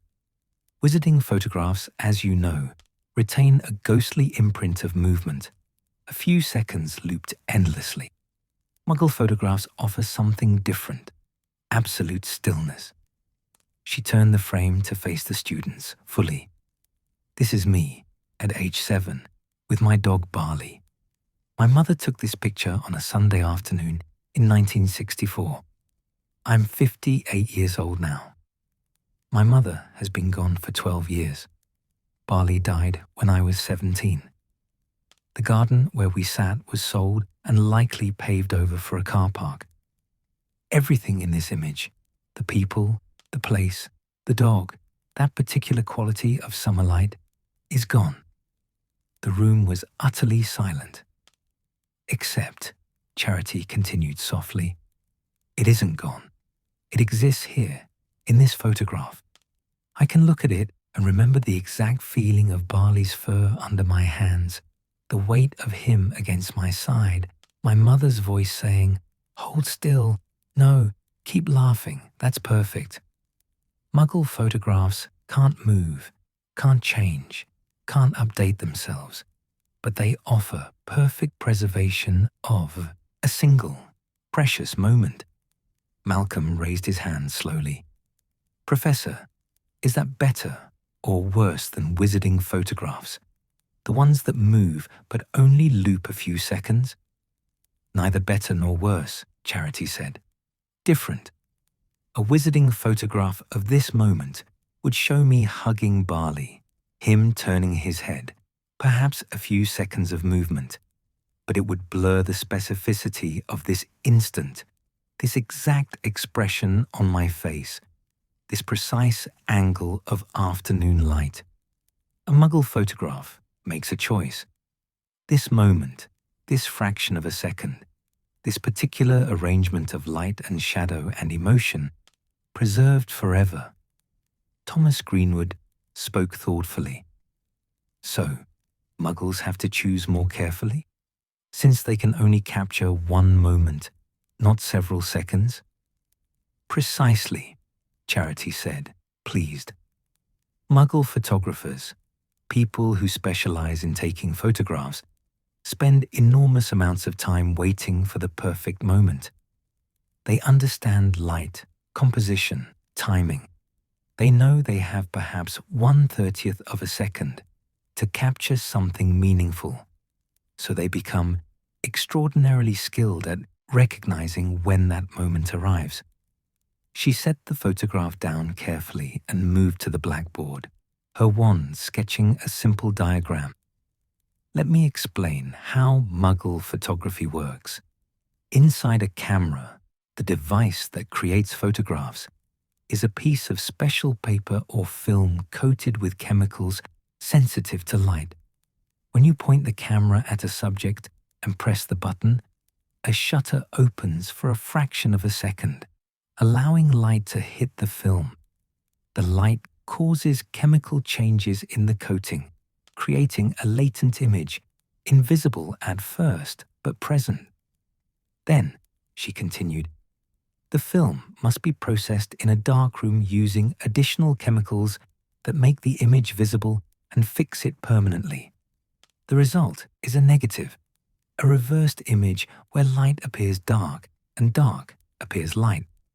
From this negative, you can create positive prints, the photographs themselves, by shining light through the negative onto special paper, which is then chemically processed to reveal the final image. Daphne looked fascinated. So it's a kind of alchemy, light and chemistry and precise timing all working together. Exactly that, Charity said warmly. 10 points to Slytherin. Muggle photography is applied chemistry, physics, and art combined. And because the process is complex and requires skill, the resulting photographs are precious. Each one represents choices, effort, resources spent. Rose raised her hand. Professor, with wizarding photographs, we can take as many as we want, and they're all magical. But if Muggle photographs are difficult to create, do Muggles take fewer of them? Make them more special? Historically, yes, Charity said, though that's changing with new technology. But traditionally, Muggle families might have a few dozen photographs from a child's entire youth, birthday parties, holidays, special occasions. Each photograph was an event in itself. My mother kept our family photographs in albums, carefully labeled with dates and names. We'd look through them together on rainy days, and each image would spark stories, memories, conversations. She picked up her photograph again, studying it with visible affection. I probably appear in fewer than 100 photographs from my entire childhood, but I treasure every single one, because each represents a moment someone thought worth preserving. Someone stopped, arranged the shot, used precious film, and said, "This matters. This is worth keeping." Malcolm's expression had gone distant, thoughtful. So the limitation, the difficulty and expense, actually made photographs more meaningful, because they couldn't be casual. In many ways, yes, Charity agreed. Though I should note that Muggles value the ease of modern photography too. The point isn't that difficult is always better, but that different approaches create different relationships with memory and preservation. She paused, glancing at the shadows beneath her desk. Was that movement, a gleam of large eyes catching firelight? "There's something else I want you to understand," she continued, her voice gentle. Muggle photographs are democratic in a way wizarding photographs aren't. Any Muggle can learn to take a photograph. The camera does most of the technical work. You don't need magical ability, just a basic understanding of the device. This means Muggle-born witches and wizards, before they come to Hogwarts, grow up in a world where memories are captured and shared through these still images. Their family albums are full of frozen moments, not moving ones. She saw several Muggle-born students nodding, recognition in their eyes. And when they enter the wizarding world, Charity said, they encounter moving photographs and must adjust to a different relationship with captured memory. Some prefer wizarding photographs, the movement, the magic, the way subjects can interact across years. Others miss Muggle photographs, the stillness, the permanence, the absolute preservation of a single perfect instant. Rose spoke softly. My mum is Muggle-born. She still takes Muggle photographs sometimes, even though she can do wizarding ones now. She says there's something about the stillness that helps her remember more clearly. Your mother sounds wise, Charity said warmly. There's no right answer to which is better. They serve different purposes, meet different needs. The important thing is understanding that Muggles, lacking magical photographs, developed this technology, this brilliant combination of optics, chemistry, and engineering to preserve their memories. And they value those preserved moments deeply. She looked around at her students, seeing the understanding in their faces, the new appreciation for something they'd perhaps taken for granted. For your final assignment this term, she said, I want you to spend time over the holidays looking at photographs, wizarding, or Muggle, or both. Write 1 foot of parchment about what you notice. what you feel, how the type of photograph affects your relationship with the memory it preserves. There's no due date. Bring it back when term resumes, whenever you're ready. The clock showed the hour nearly complete, but no one moved to gather their belongings. The room felt suspended, waiting. Charity took a breath. Before we finish tonight, I want to address something directly. Over this term, someone has been improving this classroom, making it warmer, more comfortable, more welcoming. Someone has been listening to every lesson, learning alongside you all, and applying that learning with extraordinary skill and care. She saw students exchanging glances, nodding agreement. I've suspected for some time that our benefactor was a house elf, Charity continued gently. Someone who understood that Muggle ingenuity, solving problems through patient attention and careful thought, mirrors their own approach to magic. Someone who heard me speak respectfully about Muggles and decided that respect deserved recognition. The room was absolutely silent now, even the fire burning soundlessly.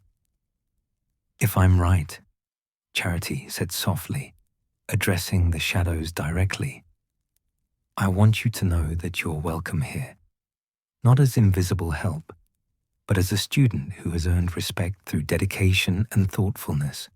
If you're comfortable revealing yourself, we would be honored to meet you properly. For a long moment, nothing happened. Then, with the softest pop of displaced air, a house elf appeared beside Charity's desk. She was small, even for a house elf, with enormous green eyes and ears that seemed slightly too large for her head. She wore a clean tea towel that had been carefully hemmed and embroidered with tiny flowers.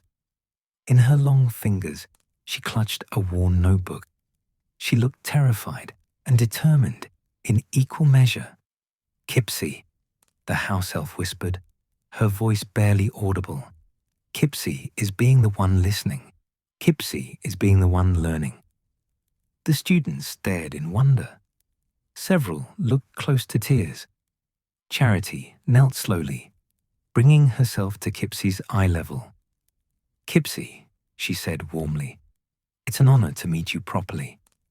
Thank you for everything you've done, for the care you've taken, for wanting to learn about Muggles. Kipsy's eyes filled with tears. Professor is speaking of Muggles with respect.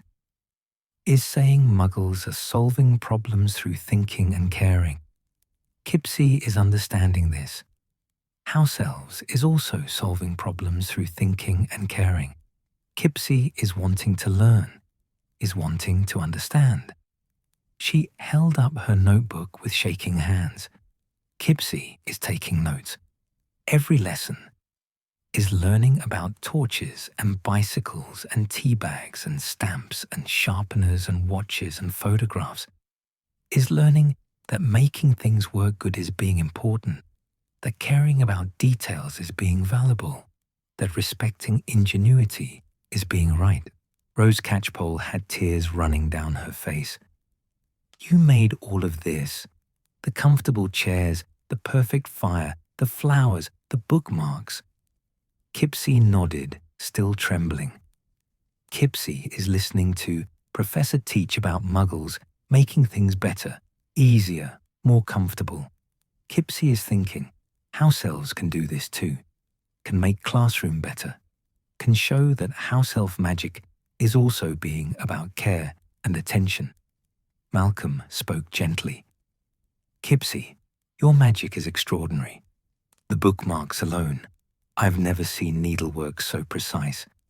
And making the electric kettle work where electricity shouldn't, that's brilliant problem solving. The house elf looked at him in wonder, as if she'd never imagined a student would speak to her so respectfully. Kipsy is not understanding electricity, she admitted, but is understanding that kettle is meant to heat water. is understanding purpose, is making water hot because that is what kettle is supposed to do, even without electricity, is like house elf magic. We is not using wands, but we is understanding purpose, is making things work because we is caring about them working. Charity felt her throat tighten. Kipsy, that's exactly right. You've understood something profound. That magic in all its forms is about intention and care as much as power. Muggles use tools, wizards use wands, house elves use their own particular magic, but the underlying principle is the same: seeing a need and addressing it with skill and thought. Daphne Greengrass stood slowly, approaching Kipsy with careful respect. "May I see your notebook?" Kipsy looked at Charity, who nodded encouragingly. The house elf handed over her notebook with obvious nervousness. Daphne opened it carefully, and her eyes widened. "Professor, you need to see this." She brought the notebook to Charity, who examined it with growing amazement. Every page was filled with meticulous notes, diagrams of the torch's mechanism, observations about bicycle gears, sketches of the tea bag's construction, analyses of postal systems, studies of the pencil sharpener's blade angle, calculations about watch movements. The handwriting was tiny but perfectly legible, and the margins were filled with thoughtful questions and connections. "Kipsy," Charity breathed, "this is extraordinary work. This is scholarship. You've been conducting independent study at a level that would impress any Hogwarts professor." The house elf ducked her head. "Kipsy is just wanting to understand. Professor is making Muggles sound so clever, so good at solving problems. Kipsy is thinking, maybe house elves and Muggles is having something in common. Both is working without wands. Both is having to be clever, to pay attention, to care about making things work properly." Adrian Montague spoke up, his voice thick with emotion. "Kipsy, you've taught us something too. All term, we've been learning about Muggle ingenuity, but you've shown us that the ability to solve problems with care and attention isn't limited to Muggles. It's a quality that transcends the source of magic. House elves, Muggles, wizards, we all have the capacity for thoughtfulness and skill." Kipsy looked around at the students, seeming to truly see them for the first time. Her terror was fading, replaced by cautious hope. Students is not thinking Kipsy is being presumptuous for learning lessons that is meant for students. Presumptuous? Malcolm looked shocked. "Kipsy, you've enriched our lessons, knowing that someone was listening so carefully, learning alongside us, applying the lessons practically. It makes everything we've learned more meaningful." Rose approached Kipsy slowly. May I thank you for my bookmark? It's the most beautiful thing I own." Kipsy's eyes went wide. You is liking it." "I love it," Rose said simply. "I'll treasure it always." One by one, the other students approached, thanking Kipsy for their bookmarks, for the comfortable classroom, for the flowers and the warmth and the care. The house elf looked overwhelmed, tears streaming down her face, but she was smiling, a radiant, disbelieving smile that transformed her entirely. Charity watched it all with a full heart. This moment of connection, of recognition, of respect flowing freely across boundaries that usually divided, this was the magic she'd been hoping for all along. Not wands or spells, but understanding. Not power, but appreciation. When every student had spoken to Kipsy, had thanked her personally, Charity addressed the whole group. "This term, we've studied Muggle ingenuity, torches and bicycles, tea bags and stamps. sharpeners and watches and photographs. We've learned that Muggles, lacking magic, have developed extraordinary skill at solving problems through observation, thought, and care. But Kipsy has taught us something equally important, that these qualities, observation, thought, care, are what make any magic truly magical. She looked at the house elf directly. Kipsy, would you like to continue attending lessons next term? As an official student, you've more than earned the right. Kipsy gasped. Kipsy can be student? You already are one, Charity said warmly. You've been learning, taking notes, applying knowledge, everything a student does. I'm simply asking if you'd like to do so openly as part of our class. The house elf looked at the students, at their encouraging faces, their genuine smiles. Students would not mind. Mind? Malcolm laughed. Kipsy, I'd be honored to have you as a classmate. Your insights would make our discussions better. The others nodded agreement, and Kipsy began crying again. Happy tears this time, uncomplicated by fear. Then Kipsy is saying yes, she whispered. Is wanting to learn more, is wanting to understand more about Muggles and about magic and about how they is both being valuable. Charity felt tears in her own eyes now. Then it settled. When term resumes in January, you'll have a desk in this classroom, a student desk, not a hiding place. And you'll be as much a part of our lessons as anyone else here. The clock chimed the hour, and reluctantly, students began gathering their belongings. But the usual rush to leave was absent. Everyone moved slowly, wanting to extend the evening, wanting to preserve this moment of grace and connection. As they filed out, each paused to say goodbye to Kipsy, to thank her again, to tell her they looked forward to next term. The house elf stood beside Charity's desk, looking dazed and joyful and utterly transformed. When the last student had gone, only Charity and Kipsy remained. That was very brave, Charity said softly, revealing yourself. Professor is making it safe, Kipsy replied. Is teaching all term that respecting others is being important, that understanding different kinds of magic is being valuable. Kipsy is listening and is learning and is believing. Charity knelt again, meeting Kipsy's eyes. You've given me a gift too, you know. You've shown me that teaching isn't just about the students I can see. It's about anyone willing to learn, anyone who brings genuine curiosity and care to knowledge. Kipsy ducked her head shyly. Professor is being best teacher, is making Kipsy think maybe house elves is worth teaching. House elves are absolutely worth teaching, Charity said firmly. You're worth teaching, and I'm honored to have you as a student. She stood, gathering her things.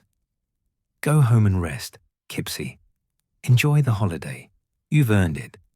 And I'll see you in January for our next lesson. What is being next lesson about? Kipsy asked eagerly. Charity smiled. I thought we might explore Muggle music, how they create sound without magic, how they've built instruments and composition and entire systems of musical notation. I think you'll find it fascinating. Kipsy's face lit up. Kipsy will be taking notes. We'll be thinking about questions. We'll be being good student. You already are, Charity assured her. You already are. She left the classroom, pausing at the door for one last look. Kipsy stood in the center of the room, surrounded by the evidence of her own careful magic. The comfortable chairs, the perfect fire, the flowers she'd gathered and arranged with such care. The house elf was hugging her notebook to her chest, smiling to herself, transformed from invisible servant to valued student in the course of a single extraordinary evening. Outside, snow fell softly through the starlight. The castle was settling into its holiday quiet, students preparing to depart, professors finishing their term's work.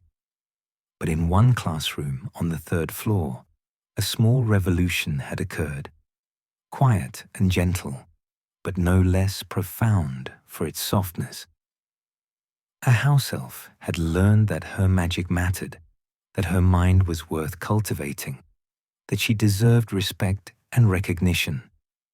And a teacher had learned that the best students sometimes arrived unexpectedly, that genuine curiosity could come from the most surprising sources, and that the greatest magic of all was the magic of connection, of barriers dissolving, of understanding blooming, of kindness creating space for transformation. Charity made her way to her office, her father's watch ticking steadily in her pocket, her Muggle photograph safely in her bag. Tomorrow, the students would leave. Next month, they'd return, and Kipsy would sit among them as an equal. But tonight was complete in itself. A perfect moment preserved not in silver halide and paper, but in memory and meaning. A moment when magic revealed its truest nature, not power over others, but power shared among them.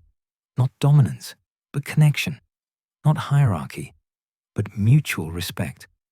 The term had ended exactly as it should, with understanding, with grace, with a house elf standing in lamplight, finally visible, finally valued, finally home. And somewhere in the quiet castle, 7 Muggle objects sat on a shelf in Charity Burbage's office. A torch, a bicycle bell, a tea bag, a postage stamp, a pencil sharpener, a wristwatch, and a photograph. Each one a testament to human ingenuity, each one a bridge between worlds, each one a reminder that the best magic, in any form, always begins and ends with care. The stars wheeled overhead, the snow fell soft, and in the gentle darkness, Hogwarts held this new truth close. That learning could happen anywhere, that students could emerge from shadows, and that respect, genuine, freely given respect, was the most transformative magic of all. When the students returned to Hogwarts in January, they found the Muggle Studies classroom subtly changed. A new desk sat in the front row, smaller than the others, but perfectly proportioned, with a cushion in cheerful yellow and a small lamp positioned for optimal reading light. On the first day of term, Kipsy arrived early, her notebook clutched in trembling hands, wearing a tea towel she'd embroidered with tiny images: a torch, a bicycle, a teacup, a stamp, a pencil, a watch, and a camera. She sat at her desk, spine straight, enormous eyes bright with anticipation. The students arrived and greeted her warmly, Malcolm immediately engaging her in a debate about Muggle transportation systems, Rose asking about her holiday, Daphne complimenting her embroidery. By the time Professor Burbage began the lesson on Muggle music, Kipsy's initial nervousness had dissolved into focused attention. She took notes with her characteristic precision, asked thoughtful questions, and during the practical demonstration of how a piano's hammers struck strings, she offered an observation that made Malcolm slap his desk in delight. Is being like house elf magic, invisible mechanism making visible result? Word spread through Hogwarts, carefully, respectfully, that the Muggle Studies classroom had an unusual student, and that Professor Burbage had proven something remarkable, that education belonged to anyone willing to learn, regardless of their origins. By term's end, 2 more house elves had shyly requested permission to audit lessons. By the following year, Charity Burbage's classroom regularly hosted 5 or 6 house elf students, all taking meticulous notes, all contributing insights that enriched discussions in unexpected ways. The Muggle objects remained on Charity's shelf. Her teaching tools, yes, but also her reminder that the best lessons often taught themselves, that the greatest discoveries emerge from simply paying attention, and that magic, in all its varied forms, flourished best in soil enriched by respect and care. And late at night, when the castle slept and the stars wheeled overhead, Kipsy would sometimes return to the classroom, sit at her desk, and read through her notebook by wandlight, marveling at how far she'd come from hiding in shadows to sitting in lamplight, from invisible service to visible scholarship, from house elf to student. The same house elf, the same magic, but finally, wonderfully, seen.